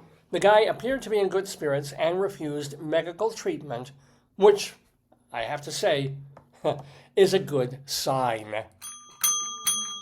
Get it? Get it? Good sign? Because there's a gas station sign. At least it wasn't stuck up there and he had bad gas.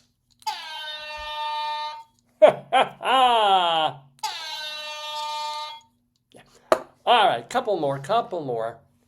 Our next story comes to us. Let me get the balloon phone again. Oh, careful. From Ellisville, Mississippi.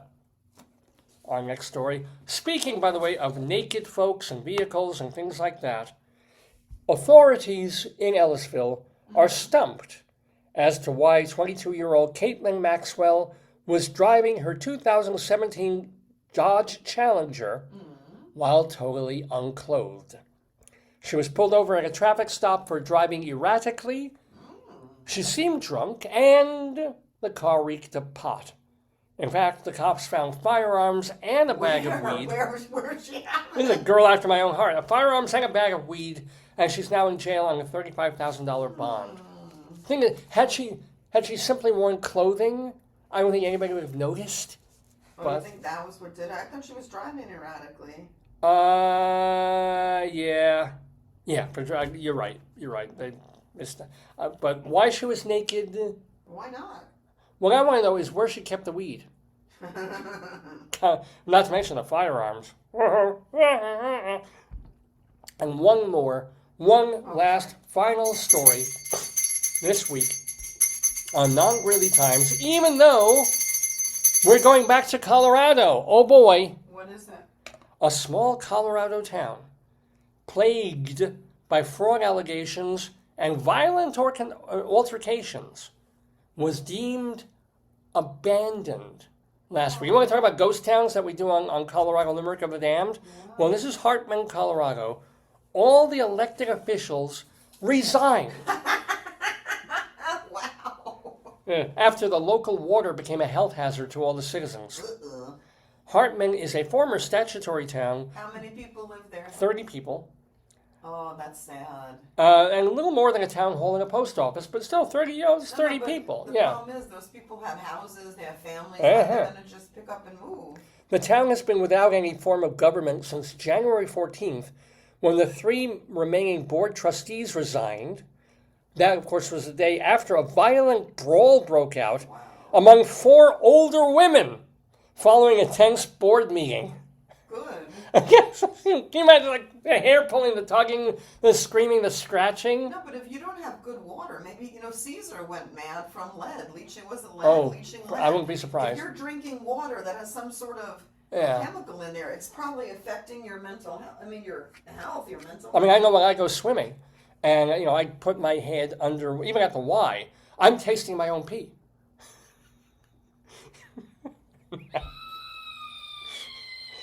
A Hartman, thank you. A Hartman resident then applied for an official town abandonment. It should be called a heartless. I know, right? Yeah, heart attacked. A Hartman resident. Then the reason they did this, they wanted an official town abandonment because no one was running the place. Yeah. The water supply was going bad. In fact, the resident wrote, quote, "Hartman has lacked chlorine in its water for over a month. The water is not potable and, quote, smells horrible." Wow. Water there has to be boiled before people can even use it. Yeah, but even then, that's pretty risky. Prowers County will now have to take over since there's nobody running the town, the county has to take it over and do something. For goodness sake. Yeah. So they'll be responsible for public roads and water. All of this comes after years. Who's picking up the garbage? Who's like? I guess now Hartman County, or what do you call it? Prowers County. But this follows years of embezzlement allegations, lawsuits, restraining orders, and previous requests to abandon the town. So I say, honey, if you want to move back to Colorado, I know a place we can go pretty cheap. I'd like to drink water, though. Well, yeah, but if we figure if we provide our own water, then over 10 years it becomes gentrified, they make it nice again, they fix everything, and we'll be there. I don't think so. I'll have cancer, but we'll The be only there. way that you'd get me back to a town like that is if they said they had hot springs. Then I would go. Ah, but what if the hot springs has no chlorine and it smells The really hot bad? springs are natural minerals. You don't need chlorine. Oh. Hot springs are all natural minerals. They come up from the earth, and they're hot springs. They're like 100 degrees. You go in, and they have natural magnesium. How come these places have minerals but no vitamins? I don't know. Maybe they have vitamins. Oh, yeah, you ever noticed that? Like, you go to the store, you go, oh, vitamins and minerals, and you see vitamins and minerals. But you go to a hot spring, oh, it's got I minerals. think because minerals come from rocks and soil. You know, Oh. minerals are the decomposition of the elements of the soil. And vitamins of come from rocks. food? I think they're different. They're added. Yeah. If they said they had hot springs, I'd be there in a heartbeat. I'd move in tomorrow. If they had a hot spring with corn syrup, I'd go. Oh, hot springs are great. Anywho, Hot Springs Eternal here on Dave's Gone By. We have been doing non-Greeley Times crazy news. Mr. Horace Greeley was no fool. Oh, he was not. I'm sure that you'll agree with me that Greeley was no fool. What he is getting at is that Mr. Greeley was no fool. By the way, I finally, after years, I looked up those lyrics. I could never understand what those women were singing. Mr. Greeley is no fool. I mean, that's what Groucho Marx was saying. You know, Mr. Horace Greeley was no fool. I'm sure that you'll agree with me that Greeley was no fool. And then the girls sing, and I could never understand. He's saying, what he is getting at is that Mr. Greeley is no fool. yeah. Because I always say, like, He's getting at that Mr. Greeley was no fool. Yippee-yi, yippee-hi, yippee-yi, yi. Their chorus reaffirms the majors. Yeah. What he is getting at is that Mr. Greeley was no Maybe eat a fool. piece of your pie. Yes, it's time to show my pie again.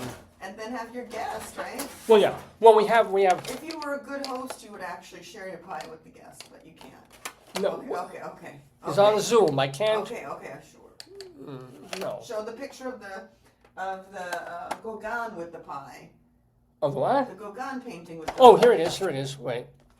Okay. Point to the pie, see?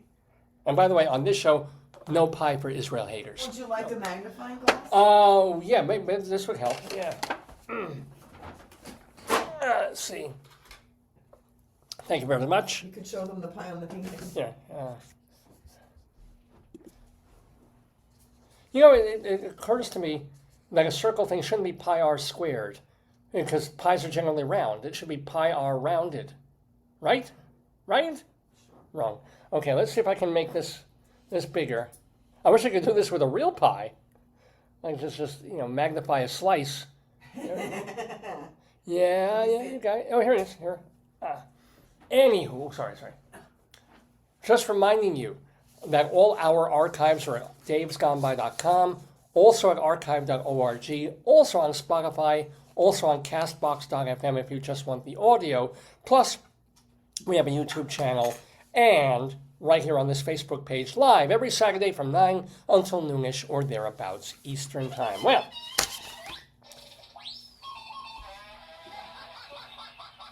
coming up later in the program, our Colorado Limerick of the Damned and StoryTime, the Raggedy Ann book. You don't want to miss that. But before all that, cabaret singer and actor Argentine-born Bruno Giraldi. He's going to be at Don't Tell Mama tonight doing a show called Love or Death, featuring music and philosophy. It's an interesting mix. He's an interesting guy.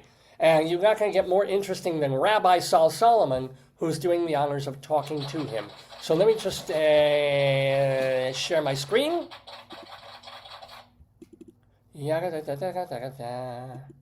And make this big. That's what he said. So there's Rabbi Sol. Bruno Giraldi here on Dave's Gone By. Oh, shalom, my friends. Shalom, my enemies. This is your old pal, Rabbi Sol Solomon, founder and spiritual leader of Temple Sons of Bitches in Great Neck, New York. And don't cry for me, Argentina. No, we're not crying about Argentina because we have an Argentinian with us. His name is Bruno. Is it Giraldi? How do you pronounce it there? Oh yeah, Giraldi, it's the way I would prefer. Bruno Giraldi, born in Argentina, but he's here in a real country now because he's become an actor and a cabaret singer and artist. He's done roles in theater and TV. He even very recently played a creepy guy in a Mitski video. So I'm going to ask him a little bit about that. Bart Greenberg of Cabaret Scenes wrote that this man here, Bruno Giraldi, is, quote, an explosive presence and an exciting personality who connects with his audience. His show is weird, but it's a good kind of weird. And that show he's going to be doing tonight, August 15th, is called Love or Death, which is a really inviting title for a cabaret evening. And it's at Don't Tell Mama over on West 46th Street. So before anything else, shalom to you, Bruno, and welcome to the Daverhood. How are you? Good, I'm good. Thank you for having me, Dale. Thank you. I'm Rabbi Sol. Dave is the Rabbi producer Sol. of the show, yeah. And by the way, just FYI, and just to piss you off, both Dave and I are staunch Zionists. So I just want to go. So when we were getting this man on the air and he was checking, he's like, oh, I was looking at your website. Are you, do you think you might be a Zionist? Because I'm not. And I was like, yes, I am. So I'm going to attack you mercilessly. But before we get to that, how long did you live in Argentina? Well, most of my life until I was 30 when I moved here. So yeah, it's of course since I was born. Yeah. So it wasn't like your parents were, or you moved at 18 so why did you make that decision? Was it the Argentine economy, or you just wanted to try your luck as an actor, or what? Both. I had always dreamed of, the Hollywood had brainwashed me, and I like all my generation. So I Hollywood wanted to. is run by Jews. Just so Exactly. in case I want you to be clear on that. Yes. So Hollywood brainwashed you. And I always had the dream of making my career here. Also, there are more opportunities as a performer here than in Argentina. And so it was a little bit of both things.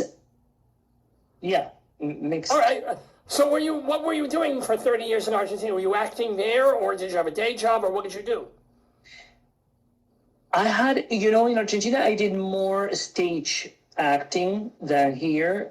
Here, I feel like the stage, they segregate you a lot if you have an accent for the stage. However, here I have more jobs on TV, which that only happened to me once in Argentina. Because on TV, they always cast me for either the kidnapper or the terrorist. Yeah. Exactly, the terrorist, the felon, whatever, you name it. So, but these are good experiences for me because, first of all, of the camera, but also it's good because of I apply the Stanislavski's method. So I always try to humanize these roles, and even these persons are bad guys because these are all crime series or something like that. I put my own ingredient there of to humanize them. Give us a little for people who are non-theater people, like the method, the Stanislavski, and you're making somebody more human. I mean, what really goes into that? What does that even mean? It means not to judge the role, not just to incarnate the role and accept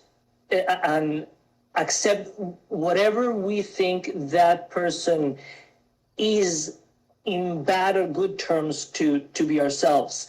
I think that one thing you and I must agree on is that we are not on behalf of Hitler, right?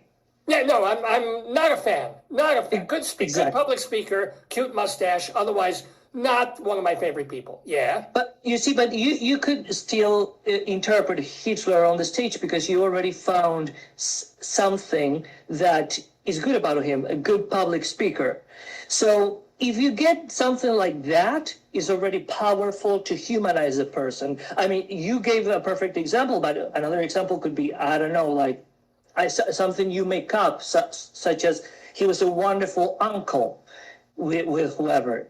I'm just making He was this a up. I terrific don't know. painter. He could do a house in 1 hour, 2 coats. So yeah. Exactly, because if we just put whoever we disagree with or we don't like or we think it's that has done inhuman things, if we just put it like out there, we judging it.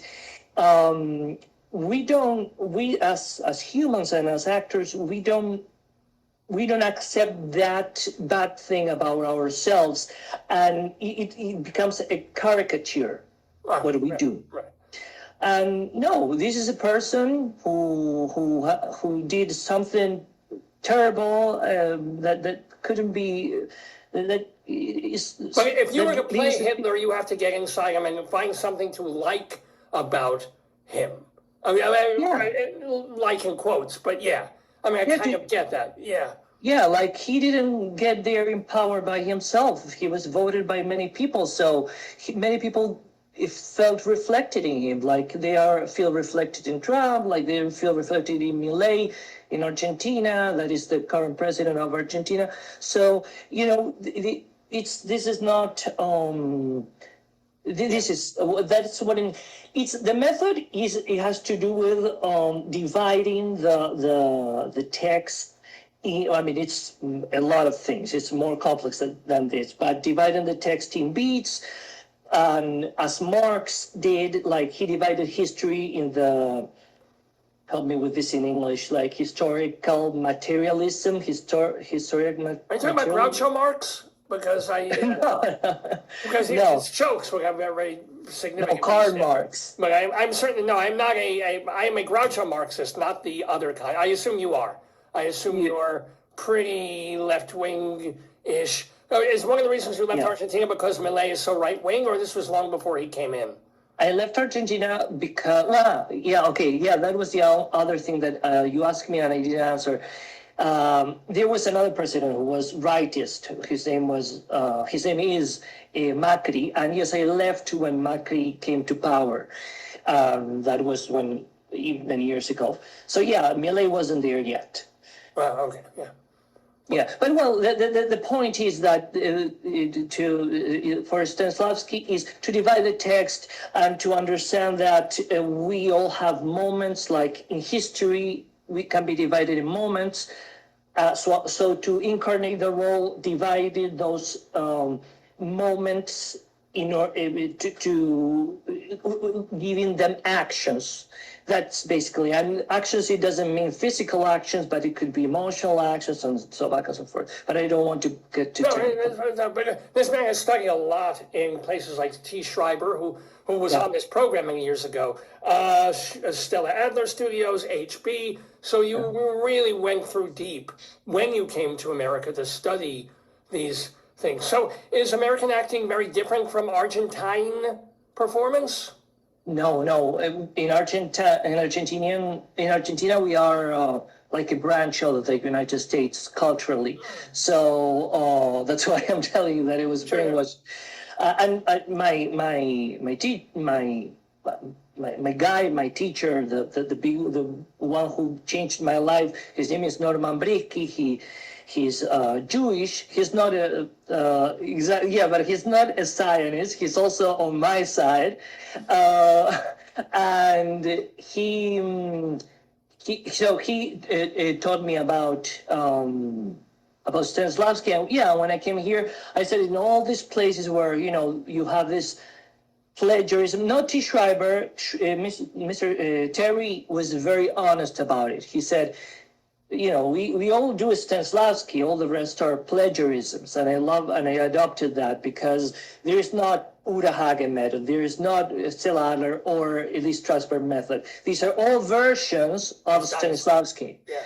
And yeah, basically that's what I do. And humanizing is something that in the movies Brando started like doing. That is with Stanley Kowalski and Steve named Desire, in which he was this violent man. He found the way, the tenderness in him, and to make him human. And well, until today, that you have Devil Wears Prada, the Joker, etc. Oh, yeah, right. No, let me ask you, what are some of the shows that you did when you were acting in theater in Argentina? Were they American plays and musicals, or were they specifically homegrown productions? I hate musicals. I hate watching musicals, but I like doing them. I very much enjoy doing them because I sing and I act. But I don't like watching them. I don't enjoy them at all. I like straight acting. I like drama. And what I've done mostly is drama in Argentina on the stage. Waiting for Godot, Richard III. I did a version of Richard III here as well. That is what was a version because it's Richard, so the three. You filmed that. You made a short movie of that, didn't you? Exactly, during the pandemic. Yeah, and then we did it after the pandemic, when the pandemic ended. Well, what was different? What was special about your Richard III? That the author, the playwright of that version was tried to write a truer version of the real Richard III, not what Shakespeare wrote, because the real Richard III, there is a Richard III society. He's loved in his country, and he's not he wasn't he didn't have a hunch. Shakespeare created the caricature, the foundation for the evil guy, with Richard III. And yeah, this was a truer version. What he did for the people, he worked for the people with his kingdom. He wasn't. He didn't like ornaments. He was a very simple king, and he was more than a king, a warrior. He liked to be in war, and he was, I think, the last king to die in a battlefield. If my memory doesn't fail. Okay. So yeah, it was in many ways the opposite of. And there is no evidence at all. It's not true that he killed his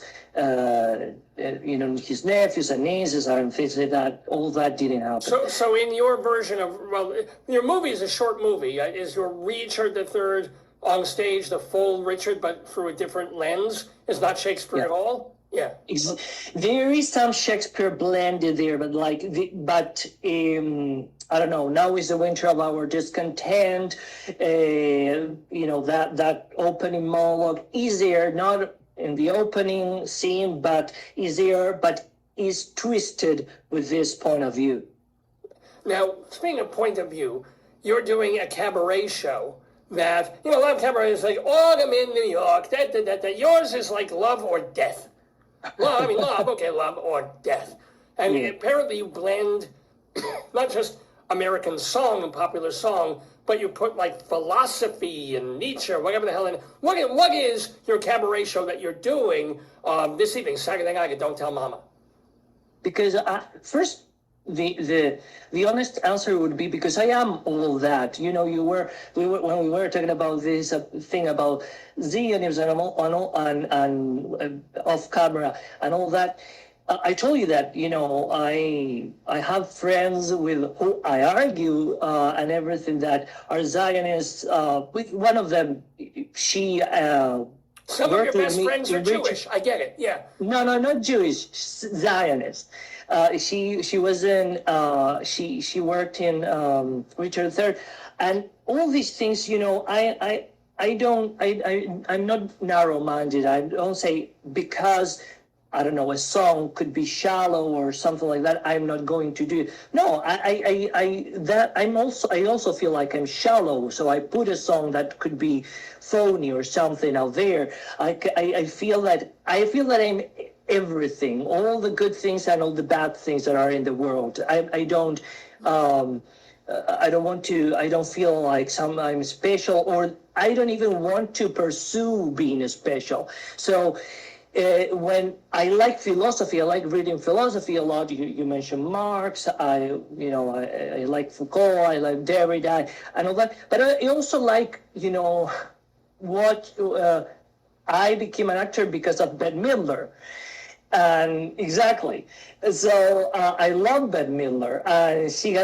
She, except for the roles and for the boys, she doesn't have anything, her acting doesn't have to do anything with what I do. She's, that's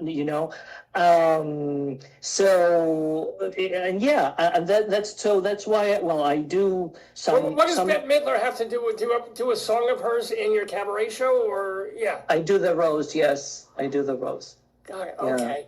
Yeah, and what else? What are the other songs that you do in your show? Yeah, I do Dulcinea from Man of La Mancha. I do The Impossible Dream. I do a very nice version of, I don't know, for me it's nice, of My Heart Will Go On. I Have Nothing, Whitney Houston.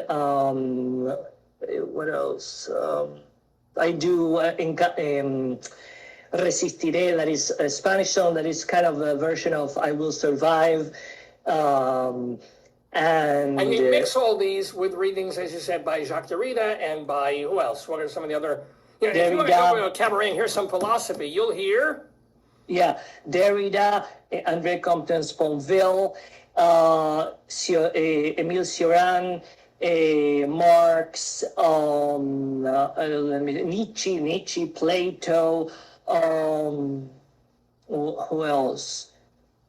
Yeah, I'm sure.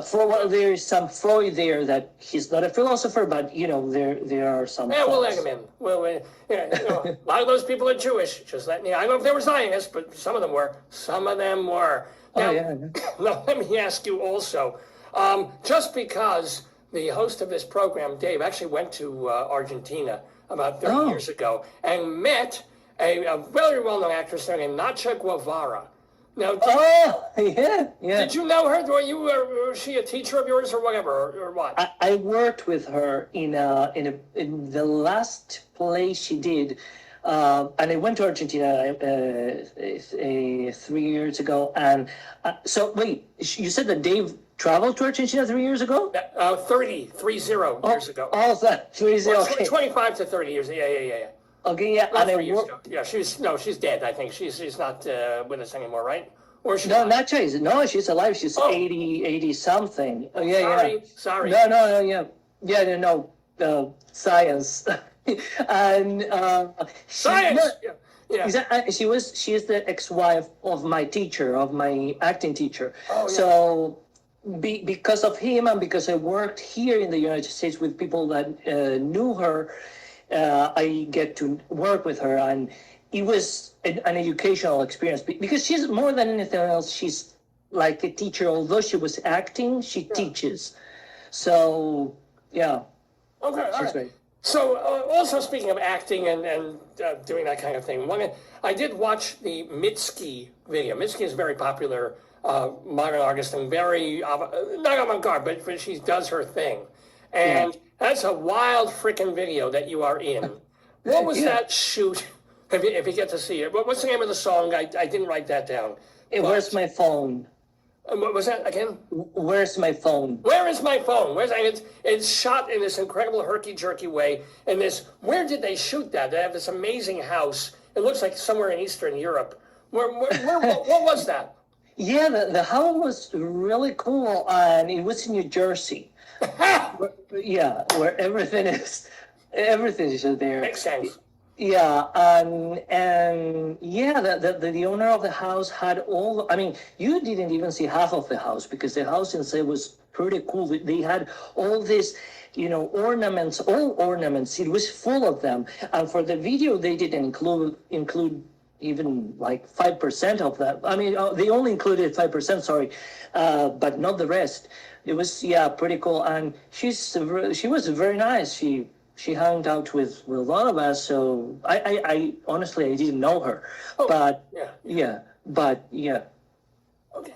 Well, by the way, we're talking with Bruno Giraldi, who is going to be doing his show Love or Death at Don't Tell Mama at 7 o'clock. They open the doors about 45 minutes earlier if you want to get food or have a pish or something like that. 7 o'clock the show starts on Saturday, August 15th for Love, which you've done before. This is not like you're not debuting. You did it at Don't Tell Mama last month, and I think you have another one next month, don't you, or something like that? I started doing it last year. Oh, last year. Okay, yeah. And the last performance was last month. So has it changed at all? Do you take away songs, add new songs, or it's set? No, it's sad. It's even like I am enjoying this year. I'm enjoying it more. I don't know if it because of the hiatus that I had in the middle, but it's like flowing more now. Oh, good. So what else? Yeah, I mean, you're doing the cabaret show. What else are you acting in? What are you? I guess you're auditioning a lot. What can we see you in, or what you expect to be in? Well, at the beginning of the year, I was in a musical that was called, it was a new musical, Telenovela Nights, it was called. Where was that? It was in, it was a theater in Harlem. I don't recall the name of it. But yeah, it was cool because we did, I mean, the playwright had Latin songs and also show tunes. There was a storyline. It was fun to do. Like I told you, for me, doing musicals is fun. I like doing it. You don't like watching them, but you like actually doing it. All right, but you did telenovela, a couple of months ago. What's on your agenda now? Or soon? Yeah, well, I am rehearsing for a play that I can't tell what about. I can't disclose, but yes, I am rehearsing a play, and well, I don't. I tell you, I tell you a confession. I'll confess you something. What I discovered doing Love or Death is the first time that I wrote the whole show, and it's a fictionalized story because it's not just bantering and the songs. There is a story. I know that. Okay. Yeah. So, in fact, the thesis of the character, I don't like the word character, but to make it simple, of the character is to me, love is death. And then the show starts from there. Did you say to be in love is death? Is that what you just said? Or love is death? What did you just say? To me, I think love is death. That is the line. I think love is death. All right, or your character thinks so, or you think so personally. The character. No, the character. Right, okay. And then there is a storyline and something happens. But the thing is that what I experienced doing this show that it had never happened to me doing either Waiting for Godot or other or Shakespeare or whatever. That has been so grateful for me is that, well, I don't tell Mama. There is a custom that I don't love, but I do it because I feel miserable if I don't do it. That is to greet the people who came to see you at the end. Oh, it's yeah. Yeah. So yeah, sure. Yeah, and I have done other cabaret shows, but it never happened what is happening to me right now. And this is the best thing that happened to me. That is that people come to share me stories mostly connected with death. And sounds like fun. Yeah. Yeah, for me it is because it's something traumatic, and then because it's not like they just tell you like, I don't know, like a gossip. It's just like something like they are very moved what So they go see, for something deep, something heavy happened to include, well, death happened in their life. Were you traumatized, or did you have some sort of trauma in your life that led you to be so about these topics? yeah, of course, many. I mean, discovery. Yeah, I had many traumas, but like, well, being born is a great. They say that being born is the greatest trauma that we have. Okay, that ticks my in our box. lives. I was, as far as I know, born. Yeah, Okay, exactly.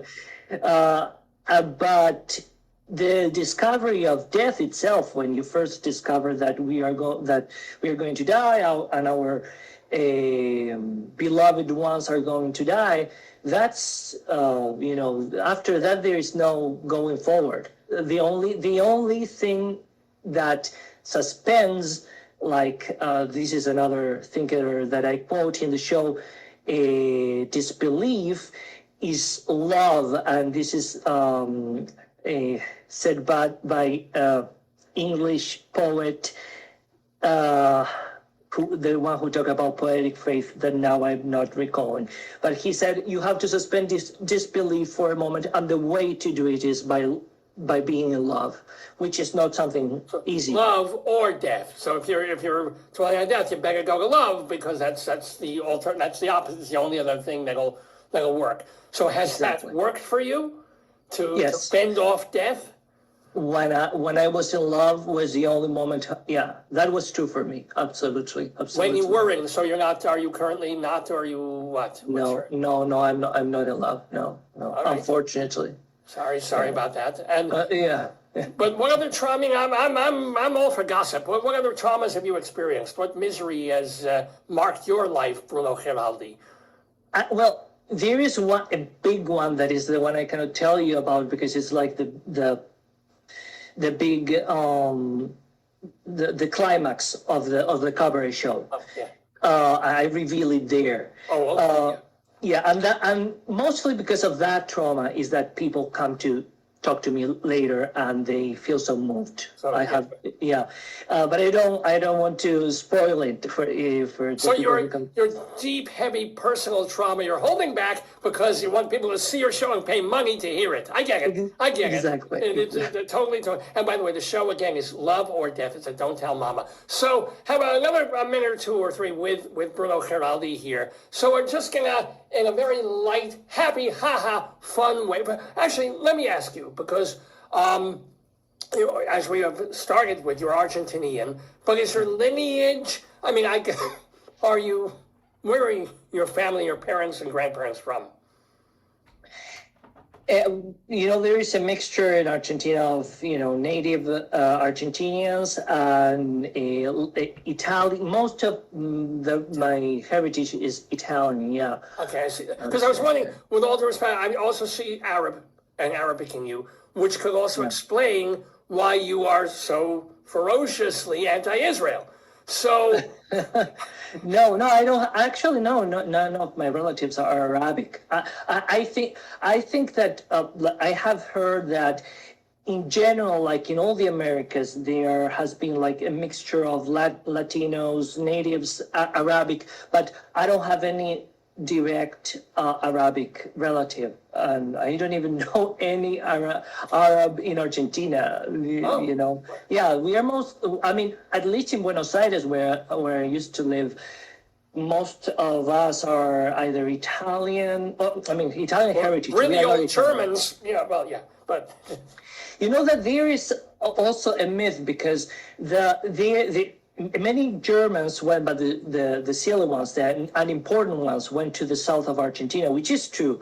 But the important ones were the ones who went to NASA, the ones who created Grandpa NASA. Brown and all those, of course, yeah. Exactly, the dangerous one went to those places. So people like demonized to be Argentina because of that, but anyway.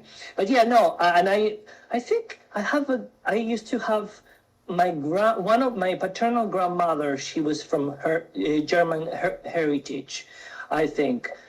Actually, were you around? Were you compass mentis during? I honestly don't know the timeline during the Perón era, or was that before you were born? No, yeah, when you were no, a that kid? was long, no, long no, before. no, I wasn't even born. Yeah, that was it. Perón died in 73, 70 something, Right. and I was born in 87. So, no. Do your parents ever talk about them, like what it was like to live in that era? It wasn't necessary because luckily we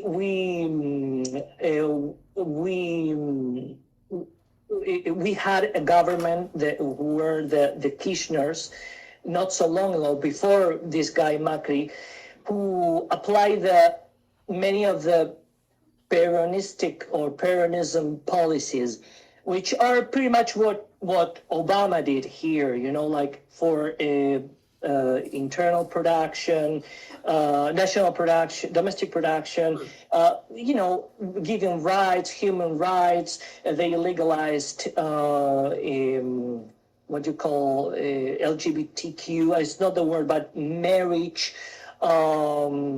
They try to avoid mistakes that Perón did because Perón was in favor of the Nazis. That was something that we, as the ones who support many of the policies, the national policies, we didn't like that foreign policy at all from this from my generation, and I know the ones that Yeah. yeah. So, but he and Evita, they did a lot for the people, for the Argentinian people. So, and I know that their domestic policies, and they were great. So, yeah, I didn't need to know because up to this day, Argentina is divided between Peronism and anti-Peronism. Even to now, that's interesting. That's well, we're still. I mean, here Reagan's been gone for like 50 years. And still, it's like, are you MAGA is Reagan? This is not Reagan. I get it. I get it. Now, yeah. I want to remind people, this is Bruno Giraldi. His show is called Love or Death. It's a Don't Tell Mama. This evening, 7 p.m. over on West 46th Street. So you're going to want to go see that.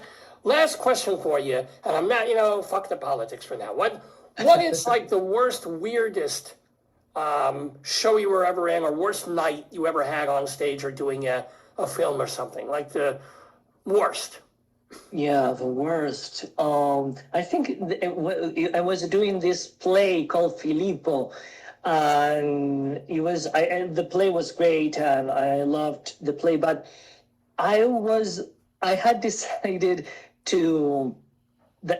because he was a suicidal guy. I was the protagonist, the lead, and I was suicidal, and it was very difficult living my Bruno's life and having to have that thing all the time there doing performances. So at a moment we were traveling to do a special performance at a bigger theater. It was just one-time performance, and there was going to be a lot of people, and that part was great that there was a lot of people. But I don't know what happened, that we were having a conversation. The director wanted to have a conversation on the bus and about something, and I said that I felt like it was very difficult for me to continue doing it because of this, and they kind of didn't like it. Because we all had worked a lot. Possibly I was the one who worked the most, but still they kind of got angry, and it was weird, and I wanted to leave. I was having a very miserable time when we were there, and I was far. It was like in the suburbs of Buenos Aires, so it wasn't like I couldn't take. You can walk home, yeah. Exactly, or even take an Uber. I don't think Uber there was there, or a taxi. So, I don't like to be in a place where I don't know where the exit is. Or that's. As a philosopher, yes, absolutely. There is not no exit. There is exit. Yes. Yeah.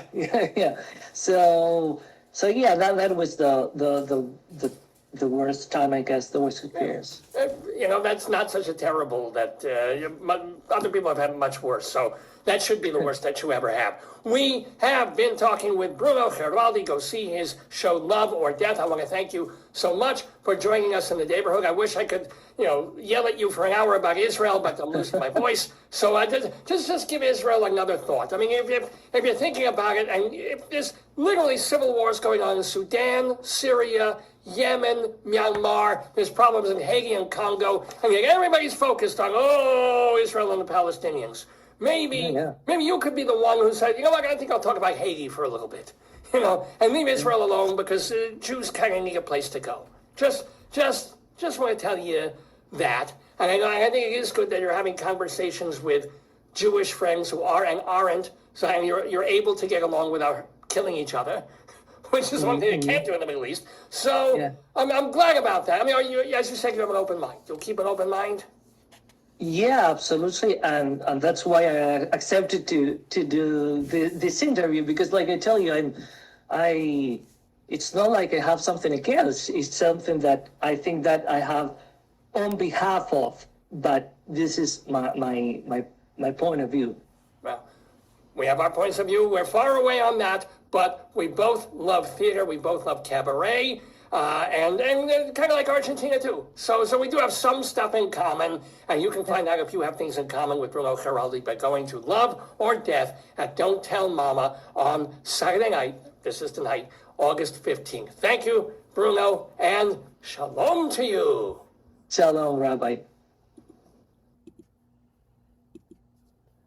And we're back on Dave's Gone By Live on this Saturday, August 15th. It's about 11:15 Eastern Time in the Daverhood. Dave Lefkowitz here with you. My darling and adorable wife is also with us. You're all watching at home. And remember, I am here, a podcaster, performer. I'm also a writer. So if you want to read my stuff, it's one thing to listen to all these old radio shows and podcasts that I've done at davesgoneby.com. But I've written plays, and I've written theater reviews, dozens and dozens and dozens of them. I've done print interviews. I've won awards for plays and things. If you want to read all that, the real place for all of it is at davelefkowitz.org. DAVELEF as in Frank, KOWITZ, davelefkowitz.org. Again, everything I've written, or I keep adding more and more over the past 40, 50 years. But if you have a theater company and you're looking for a funny one-act play, maybe go to davelefkowitz.org and you'll find something that will appeal to you and your audience. If you are curious about some of the wonderful people that I've interviewed for places like Long Island Woman and Long Island Pulse magazine, go to davelefkowitz.org. If you want to read my song lyrics, many of which are as horrible and tasteless and disgusting as my Colorado Limericks of the Damned, go to davelefkowitz.org. And if you want to read all of my Colorado Limericks of the Damned, go to davelefkowitz.org. So it's all there. That is the clearinghouse of my written word, my own personal Torah, if you will, and you will. So, more of Dave's Gone By. We still have our Colorado Limerick of the Damned this week.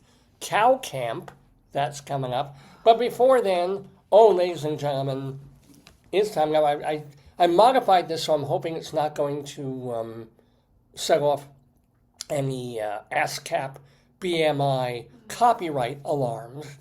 But we do a segment called StoryTime, where we read a story. One not written by me, but poked fun of, or poked fun at by me. And this week we're going to the Raggedy Ann book. There she is. Hi.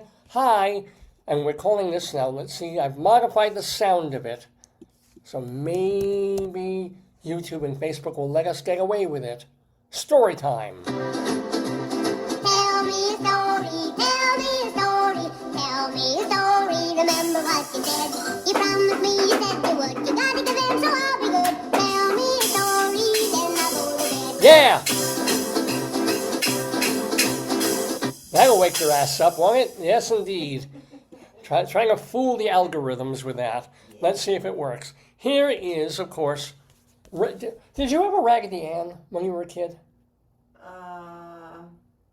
I think so, but I gave it away. Oh, wow. Because I figure everybody, or I not found everybody, it too girls creepy. have Barbies. It's creepy. I didn't like dolls with eyes. I had my panda. I was happy with it. Yeah. Well, no, dolls without eyes are creepy. The Amish dolls, No, I mean, those mess with my no, head. but I mean the ones that are like, You mean like this? Well, she at least has pupils and even whites in the center of the her book, pupils. not Yeah, really. and that's true. So here's Raggedy Ann, the Raggedy Ann book by Janet Fulton, illustrated by Aurelius Battaglia.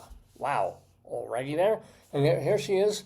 She's doing some kind of modified Amish dance there. I don't even want to know. This is a golden book from Western Publishing Company in Racine, Wisconsin, going all the way back to 1969. Remember the Bob's Merrill Company?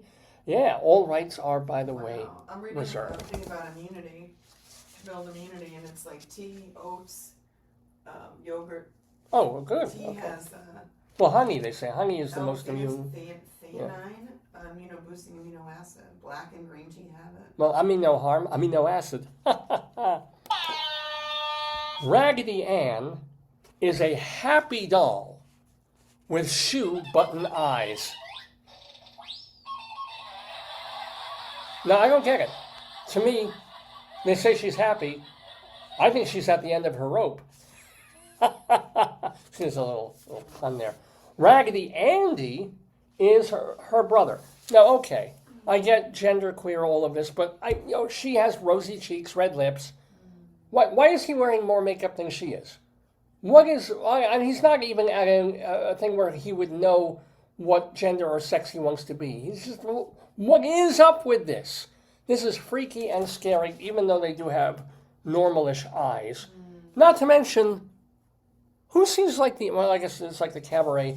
They got the mascara under the eye. What's up with that?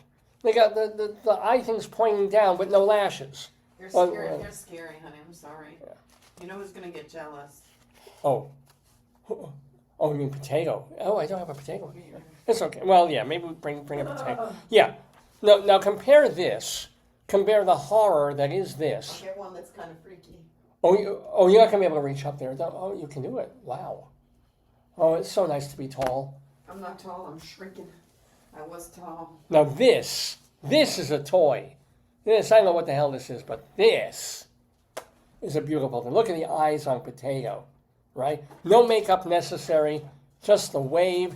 He does have these carcinomas on him. We'll deal with that at some point, but yeah. Here, honey, here. Oh, and what is this? Oh, got feeding time for Potato. He does like that. Oh, man, that's good. Was that good stuff? Oh, is it good for you, Mommy? I got my fix. Good potato. Now, Raggedy Ann and Andy live in the nursery with all the other dolls.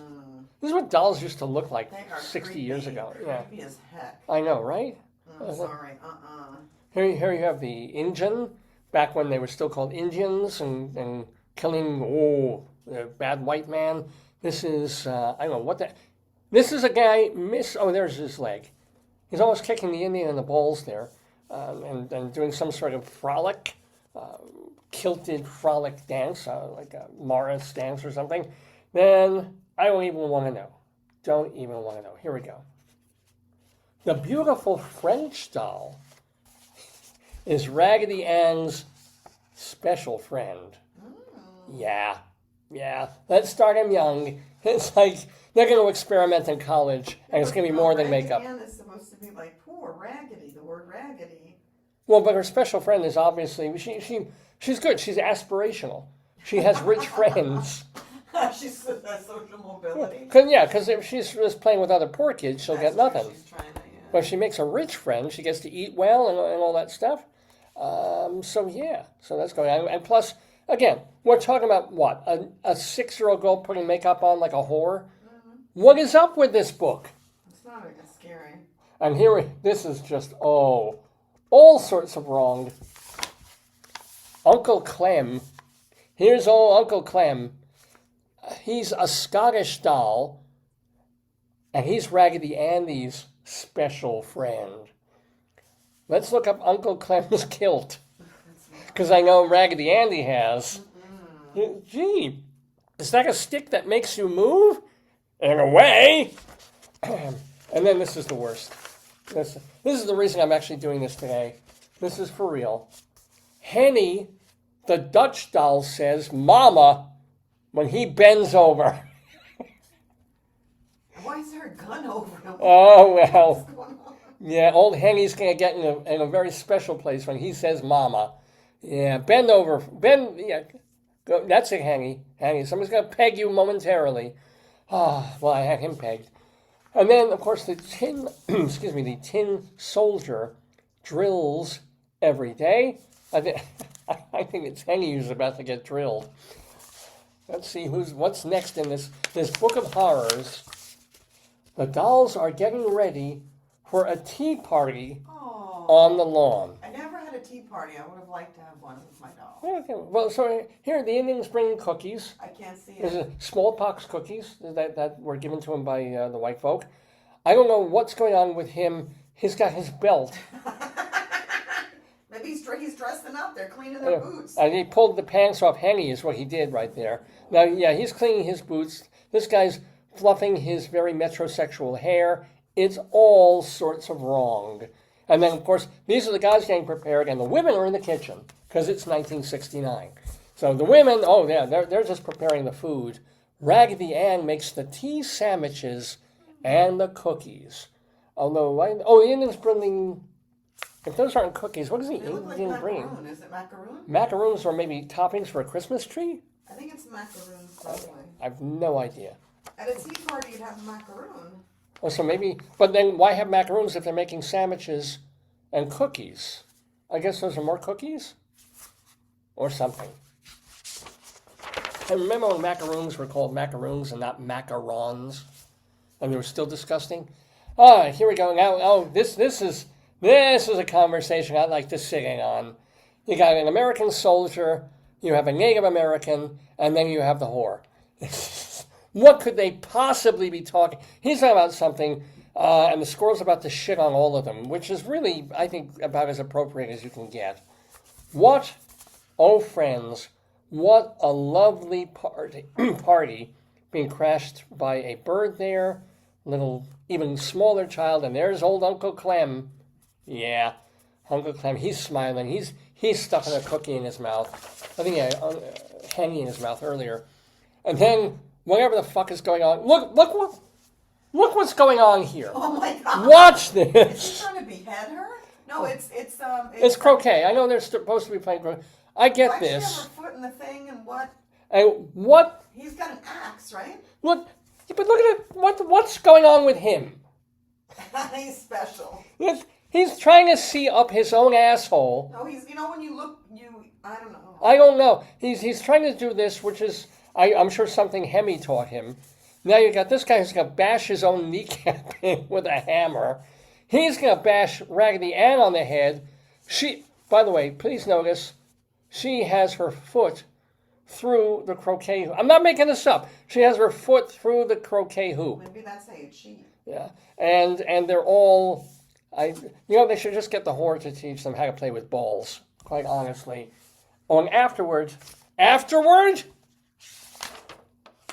That was the tea party? now they're going to play croquet. It just did. I don't know what this is. They were warming up. Now they're playing croquet, which she's playing billiards. The Injun, he's looking for smoke signals. He can't find where his ball is. This guy is gauge the height of the ball for whatever reason, and she's about to just mash the ball into the grass. Okay. This is a party. This, you know what? As depraved as diggy parties were, That's pretty bad. this is so far beyond. Maybe he read that as a child, and that's what gave him the idea. Oh, yeah. And then it turns musical because then they all dance the Highland Fling to Uncle Clem's bagpipes. Oh, God. Those poor children. And by the way, he's got that thing in his mouth. It's not the first blowing job he's done all day. The Indian is doing a disco dance. He's got the finger up. Today might be National Pie Day. Hold on. Oh, it might be. Will you eat pie? Is it really National Pie? Is today National Pie Day? But it should be March 14th. And it says January 23rd, but My birthday? yeah. Well, that also makes sense. So here they're all dancing to the What day is today? What special day is today? It's National Relaxation Day. Ooh. Oh, it is National Lemon Meringue Pie Day. You're kidding me. No, but you didn't have lemon meringue. I had key yet. lime. It's close. You had key lime. Is that close? It's close enough for me, I'll tell you that. Yeah. Oh, and as part of Relaxation Day, the dolls rest on the grass while Raggedy Ann tells a story. Aww. And then the headless Mansonite went around attacking all the children in San I Francisco. don't think it's good because dolls don't talk. You're giving kids some weird info. Yeah. You know, like I don't think it's good to, like inanimate objects don't talk. Well, the even weirder part is the horse is translating because he doesn't speak English very well. So Well, that's even more scary. yeah. Mm-hmm. You know that's not true though. And then what else could possibly go on in this book? After the party, okay, this is good. They all clean up the lawn because over there is where Henry vomited, so they had to get that up. There's some horse manure that had to be lifted up. They had no gloves, so that was kind of disgusting. But they're leaving the place as nice as when they found it. Good. That's well, good. That's good to teach children. And then, oh boy, it's time for bed. Da da da. Why are they all sort of sleeping together? You know, you've got grown men, Raggedy soldiers, Indians, and children. There's a bit of a pillow fight going on. Some tucking in for those two special girlfriends. Hint, hint, wink, wink. Ladies and gentlemen, good night, Raggedy Ann. And there she is in her little quilted bed with her Maalox pink curtains and bedspread. Oh God. And of course an apple on the window because that's where we generally keep apples. Yes, of course. This was Raggedy Ann, which is, by the way, I think they need to hire a little better at whatever library. Oh no, this is the library, wherever they had this on sale. They had this tagged as a hardcover book. Yeah, somebody needs to know or read more about their golden-shaped books. What? Ask me what? What's the origin of Raggedy Ann doll?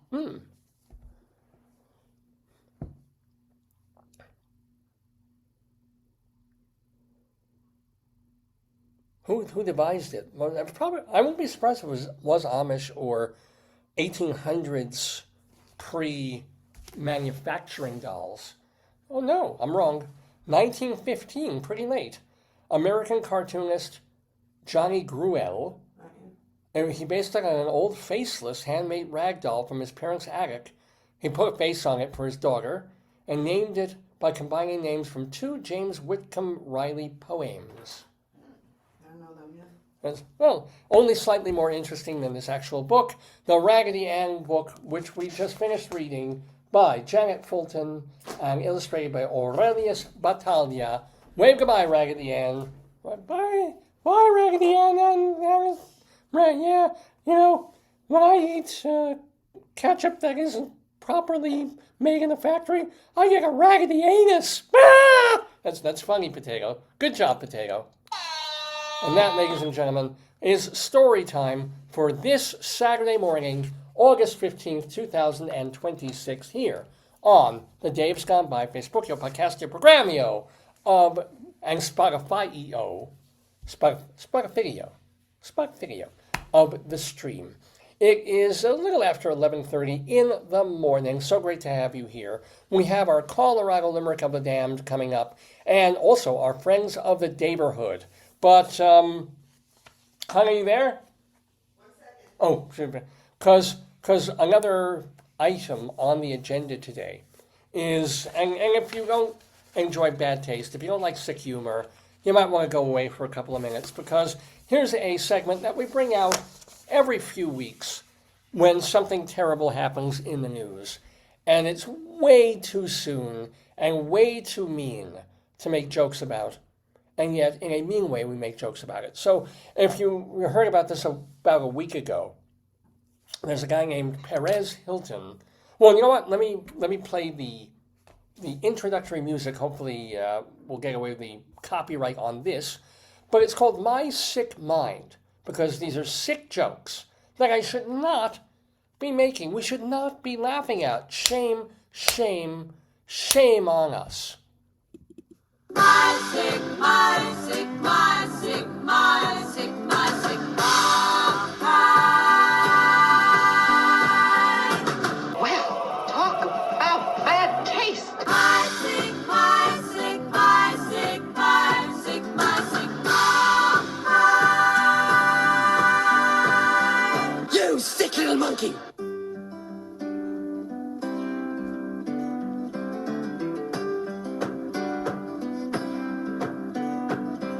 So Perez Hilton, he is famous. He was one of the first people kind of famous for being famous and blogging and not really contributing anything except, well, I mean, there have been gossip columnists forever.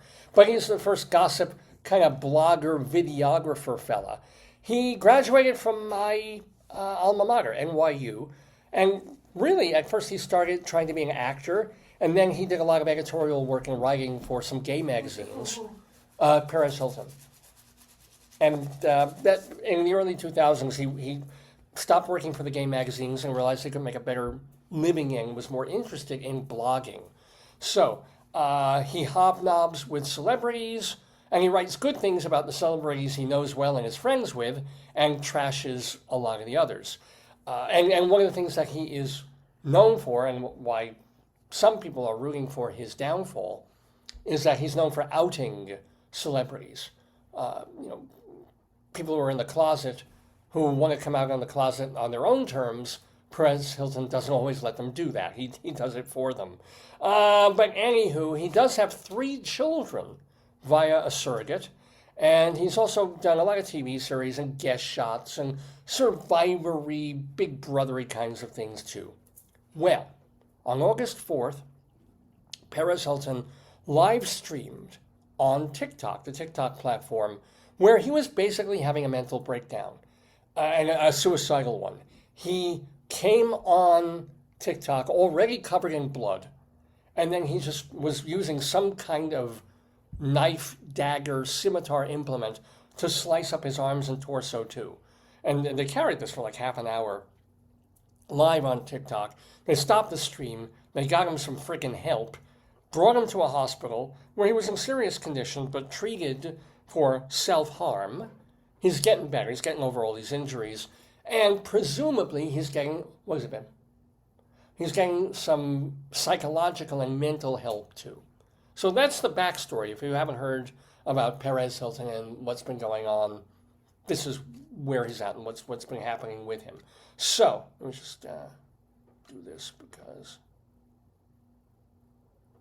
Sorry, one moment, please.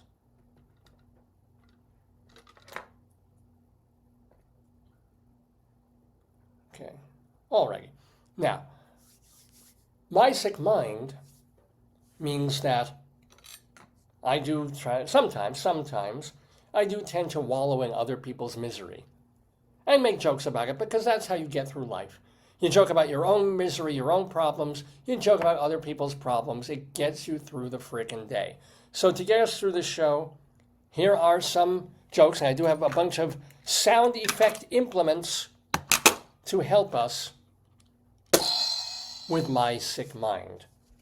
By the way, who is really to blame for the violence in Perez Hilton's TikTok video?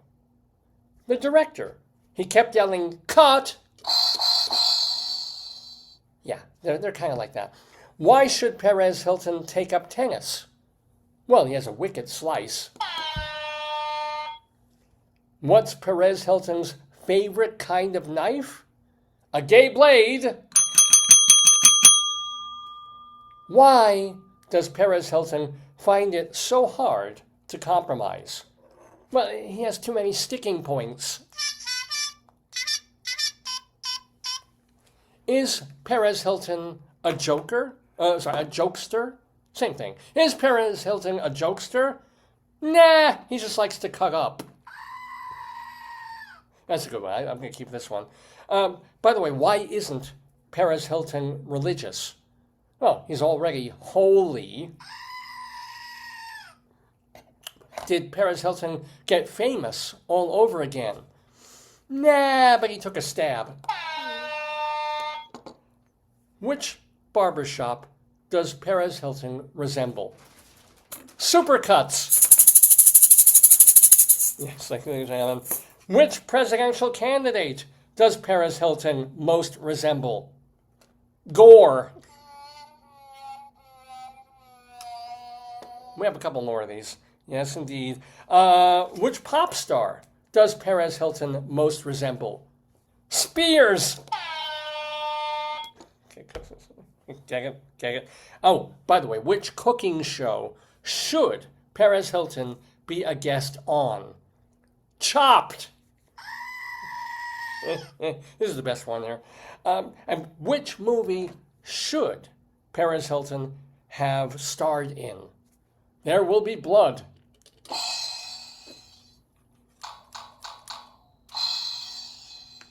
Couple more.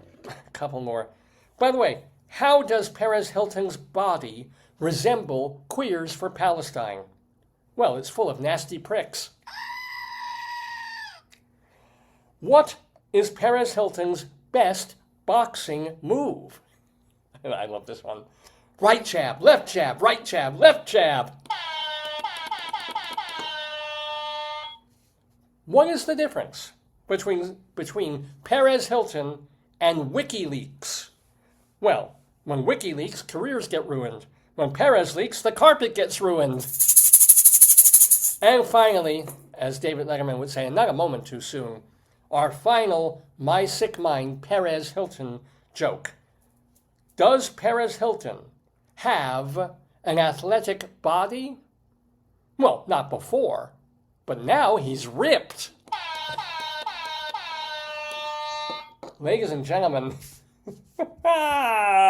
this is what I do. My Sick Mind. My sick, my sick, my sick, my sick, my sick mind. Well, Send your complaint letters, by the way, to davesgoneby@aol.com. That's davesgoneby, like my name, davesgoneby@aol.com.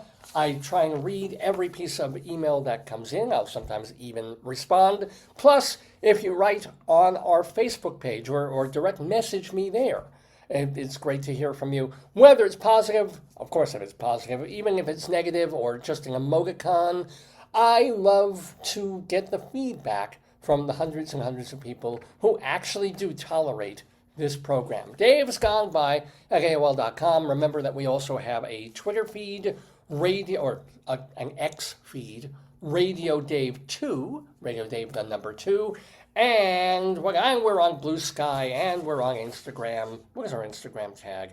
It's just David.Lefkowitz. David.Lefkowitz. And Blue Sky is Dave's Gone By. So, yeah, a lot of places to stay in touch with the show, to get in touch with me, and, of course, to watch the program, davesgoneby.com. Well, it's getting on almost to 11:45, and we still have our Colorado Limerick of the Damned, and we also do have to say a quick farewell to a friend of the Daverhood who passed yesterday. So that's kind of a sad way to almost end the show, and we will get to that. But before then, one more thank you to Bruno Giraldi, our guest in the Daverhood. Remember that tonight he is at Don't Tell Mama with his show, Love or Death.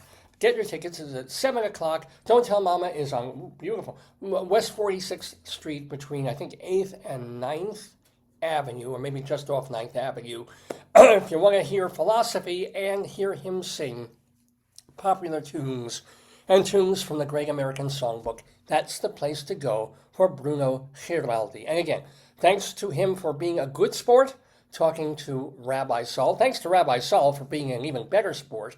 ShalomDammit.com is his website. That is the place to read and hear and watch his rabbinical reflections. These are his mini sermons from 4 to about 7 minutes long, all about the state of the world, state of Judaism, state of comedy too. Rabbi Sol, ShalomDammit.com. That's also where you can watch the stage show that he did years ago off Broadway, and you can watch the episodes of his hilarious TV show, Shalom Dammit, Rabbi Sol Solomon's Peace, Love, and Acid Reflux Hour, which is actually only a half hour. I'd love to help him do some more episodes of that. I did love doing that. Anyway, all of that, ShalomDammit.com. Those are the two new, well, Rabbi Sol's been with us since our first show. Bruno is our new friend of the Daverhood for this week. But we have folks who've been on this program for years and years, or years and years ago, and we still consider them friends. We still consider them like, hey, what are you up to? You were in this off-Broadway show when you were on our program. Are you in another one? Do you have a new record album? Are you appearing somewhere? What have you been up to? Our wonderful, beautiful, terrific friends of the Daverhood.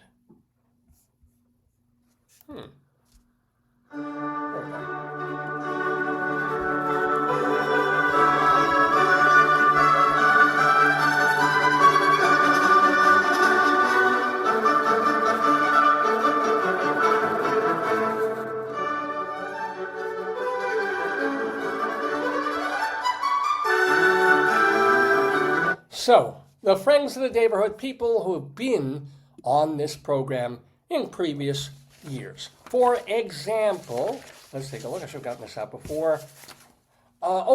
Playing or running now through tomorrow. Seth Rudetsky, Wilson Germain Heredia, and Adam Pascal, both of them Rent alumni, and a bunch of other people are at the festival in Kingston, New York. So it's like a theater songbook festival with Seth Rudetsky acting, I guess, as musical director there. Do check that out. I'm playing now and tomorrow Eddie Fryerson's Matty. That's that show about Christy Mathewson, the legendary baseball player. He's been doing this one-man show for almost 40 years now, and he's still doing it. It's going to be at the Santa Monica Playhouse tonight and tomorrow only out in California. And then, starting tomorrow and running through early September, Andrew Lloyd, on Sundays only, I think, Andrew Lloyd Bachman's Tom Lehrer is alive and well and is giving away all the rights to his music. That is at the Frederick Magic Theater right here in Maryland. So definitely go see that. On tomorrow, Sunday, Greg Cotis and his wife, Anne Halliday, who were way back, in fact, they first met back when they were doing Too Much Light Makes the Baby Go Blind out in Chicago years and years ago. Well, they're collaborating on an improvised bluegrass musical called Wayfaring Strangers. They've been doing it, a couple of times a month for many, many months now. Go see it. It's at the Pit Loft in Manhattan tomorrow. On Tuesday, Katie Sullivan is at the Laurie Beachman Theater with her show, I'm Glad I'm Not Young Anymore. And then now, just through, one more week, you have to hear the voice of Tova Feldschuh contributing to A Walk on the Moon, a musical playing at the Laura Pels Theater off Broadway. Now through the end of August, if you go to the Madison Senior Center in Madison, Wisconsin, you can view up close and in person the artwork of our beloved Art Paul Schlosser. And Dakin Matthews, he's acting in the revival of Wendy Wasserstein's play An American Daughter that is happening at the Irene Diamond stage off Broadway, running through September 6th. Now, on Broadway, just in time, yes, it is just in time, for that Bobby Darin musical is at Circle in the Square, and it features our friend Debbie Gravit. Anne Harada is in the Tony-winning Broadway Schmigadoon. That is at the Nederlander Theater. And our usual love to some people who've been wonderful to this program. For example, Evan Seplow, the videographer, but also the founder of the New York-based website StageBuddy.com. For theater reviews, for listings of nightlife in New York, StageBuddy.com. Vicky Quaddy Happy birthday, Vicky. I think today is her birthday. So much, much love to us from the Daverhood. Nunsforfun.com if you want to find out about her shows.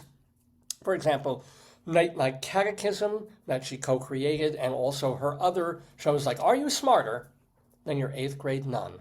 Vicky Quaddy, happy birthday. David Sheward, he writes for TheaterLife.com, CulturalDaily.com, and TotalTheater.com, reviewing theater. And who else? She's got, Eva Heinemann. She reviews theater on her show High Drama, which you can watch on YouTube.com. Charlie Gross and Leslie Hoban Blake, they co-host Two on the Aisle, also watchable on YouTube. And for the written word, and if you like bloggers, why not read TravSD? Get it? TravSD? TravSD. He's got his blog called Travelanche, which you should read. He has a new column out, or a new piece that he wrote this week about the 30th anniversary of when he created his American Vaudeville Theater off Broadway. It isn't there anymore. The theater was Toto con nada. It's nada now. It's gone. My wife is putting together these bead things, and she put one on her wrist. It's very pretty. You can wear this one. Yeah, I don't want it to come off. I'll just show it. I'll just show it. It's tied. You put it on your neck. Is that pretty? On Look. your neck. All right, I will. Here. That is nice. I mean, I should wear a different shirt with it, Okay. but this is. I don't want the beads to come off though, so be careful. Good. So yeah, Travelanche, if you want to read more from TravSD. And speaking of blogs, Robin Hitchcock's blog is at Substack, and he writes, his use of language is amazing. So it is Robin, ROBYN, Hitchcock, robinhitchcock.substack.com. And those, my friends, are the friends of, where are we? You know where we are, the Daverhood.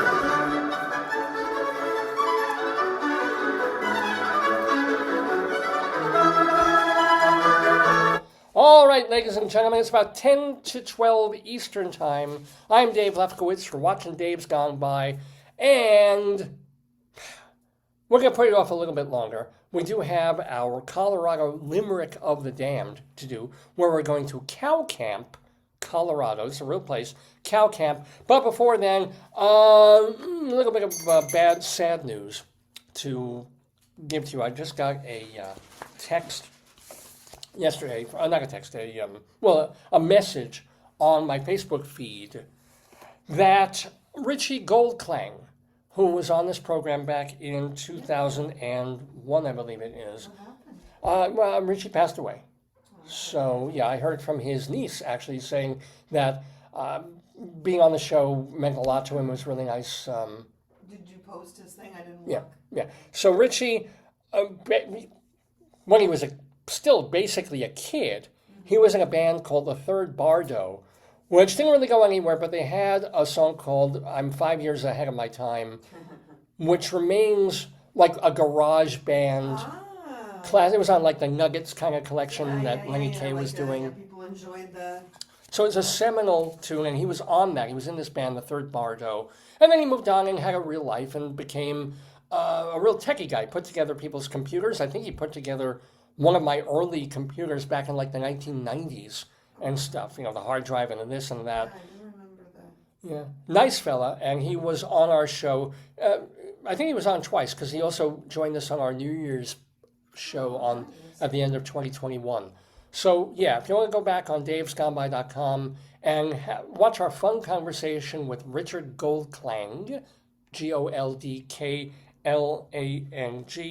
really nice dude, and it's unfortunate he died yesterday morning.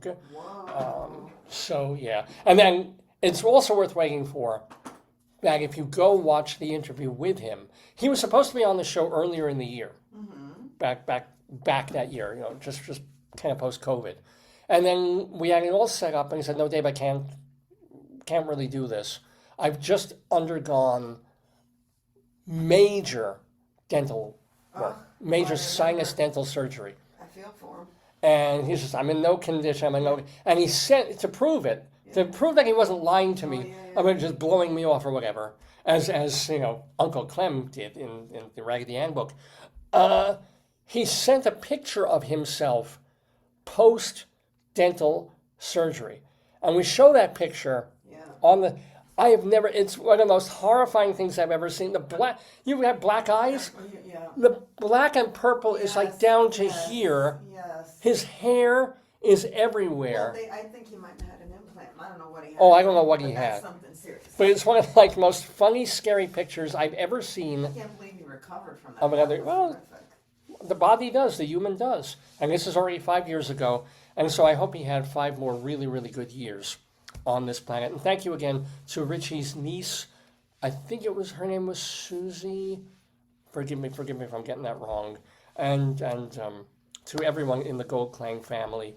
Nice guy. And very proud that he joined us a couple of times in the Daverhood. Farewell to him. Well, we did some pretty sick jokes when I was doing the Perez Hilton My Sick Mind. We continue in that frame, in that vein, because it's time. My wife and I lived in Colorado for about 11 years. And while I was there, I decided to write a poem about as many places in Colorado as I possibly could, one little poem each. Limericks, 5 lines long, where 3 of the sentences have to rhyme with each other, and this is the rule, they had to rhyme with the name of the Colorado city, town, or unincorporated community statutory place that I chose. I wanted to do just a couple of them for fun, and then I had a dozen, and then 2 dozen, 3 dozen. There's now well over 300 of these Colorado limericks. You can read them at davesgoneby.com, but we do a new one every Saturday right here on this program. And this Saturday, we go to Cow Camp, Colorado. I'm going to tell you a little bit about it, and then I will read my poem about Cow Camp.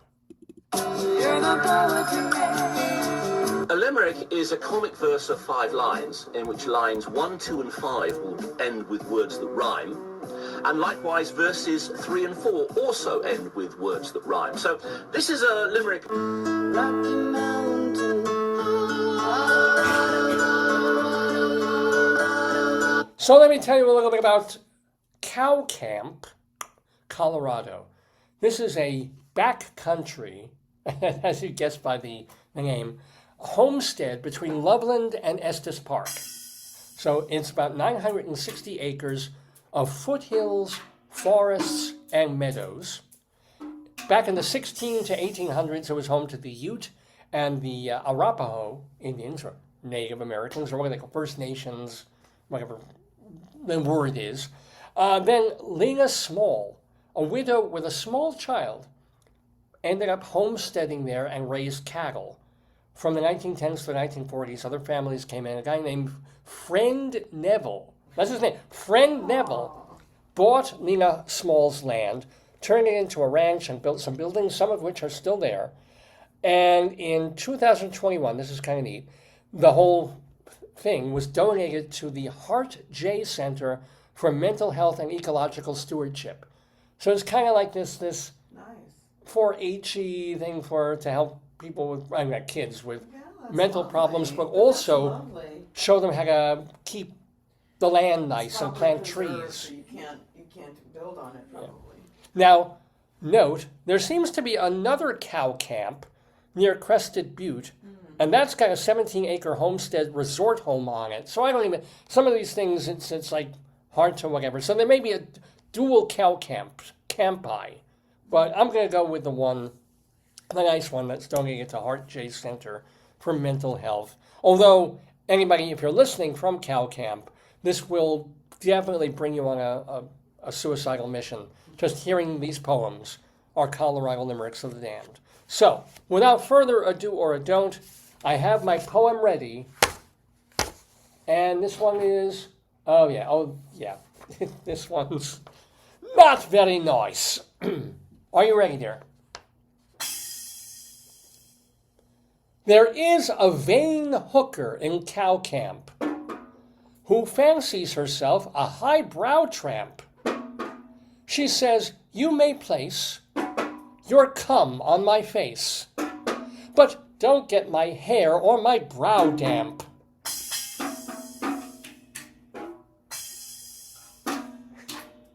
Dave's Gone By at AOL.com is the address. Dave's Gone By at AOL.com. Remember, Radio Dave 2 for our X feed. Blue Sky is Dave's Gone By, and David.Lefkowitz is our Instagram, and all our archives, davesgoneby.com, plus archive.org, castbox.fm for our audio archives only, and all our shows are on Spotify. Well, that brings us literally to noon o'clock in the Daverhood, and the finale of our Dave's Gone By. Well, actually, we've done the finale. That was the finale. And then the denouement of Dave's Gone By. So anything else that we want to, do we want to weigh in on Luigi? I mean, not that much to say about it. He pleaded guilty. So they're going to figure out what to do with him. No love for insurance companies, believe me, but this is not, the way to show your... if I took out my frustrations on everybody who treated me whatever, be it a corporate business, a school, and anything the way Luigi did, and we all did that, there'd be just blood running in the streets. Even worse, my friends, it would be a situation even worse than what we saw at the Raggedy Ann croquet party. I was going to say cocaine party. It would look much, much, much worse even than this, friends. So, yeah, if you've been denied by insurance, if they haven't been nice to you, if they're not paying for your treatment, don't shoot the CEO. I mean, you can kick him in the kneecaps or something like that. But then there's other ways. And when I think of one, I'll let you know. Anywho, that really does just about cover it for this Saturday, August 15th, 2026, and the 1045th episode of the Dave's Gone By Facebookio Podcastio Programmio of the Stream with me, Dave Lefkowitz, my wonderful, adorable, ever so patient wife, and all of you watching at home, telling other folks about the show, sharing our links, sharing our URLs, reposting our stuff, because that's the way word gets out, and that's the way we go from dozens of listeners years ago to hundreds of viewers over the past couple of years. So thank you, thank you, thank you. Keep it going. Keep the love. Next week in the Daverhood, our 1046th episode of the program, and our guest is going to be really, really interesting, really bright man, conversationalist. He's an arts journalist named Douglas McLennan, and he's out there in the Pacific Northwest, out in Seattle and Spokane area, writing about all the issues that are facing media and digital media. He's been doing this for years. He was one of the first people ringing the bell about social media. Now he's talking about AI and how that is legally being administered all over the place. I mean, he's up to the minute in terms of not just arts journalism coverage, but coverage of what life is going to be over the next 10 years. So Douglas McLennan, I met him back at the University of Southern California National Endowment for the Art Fellowship, like I was at about 15 years ago. So he's the founder of Art Journal, which has been around for 26 years. Very much a man you want to pay attention to, even if you disagree with some of the stuff that he's saying. He's going to be an absolutely fascinating guest for Rabbi Sol Solomon to talk with next week. So, Hun, is there any other stuff to cover on this week's episode of Dave's Gone By? Next week, I'll let you know if I go back to the sushi place, if I go back for the gyro, if I go for Indian food, if I go for Mission. No, Mission hasn't changed his black plate. No, won't be going to Mission. No. Chicken. Chicken. Some people like chicken. I love chicken, but not at Mission frickin' Barbecue. Just no. That about does it. So have a wonderful mid-August week. I know some of you starting, young people starting school already. people who aren't necessarily teaching yet but have meetings all week next week. And it's like it's happening. It's fall. We've been feeling it since July 5th. It's summer, but it's fucking fall. So try to make it the best week that you possibly can. Enjoy, and we'll see you next week. Where? In the Daverhood.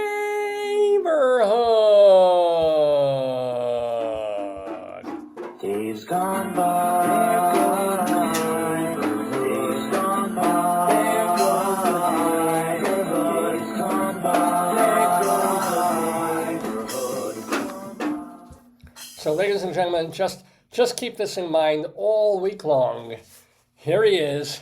Yeah, here's Henny the Dutch doll. He says mama when he bends over. Don't we all?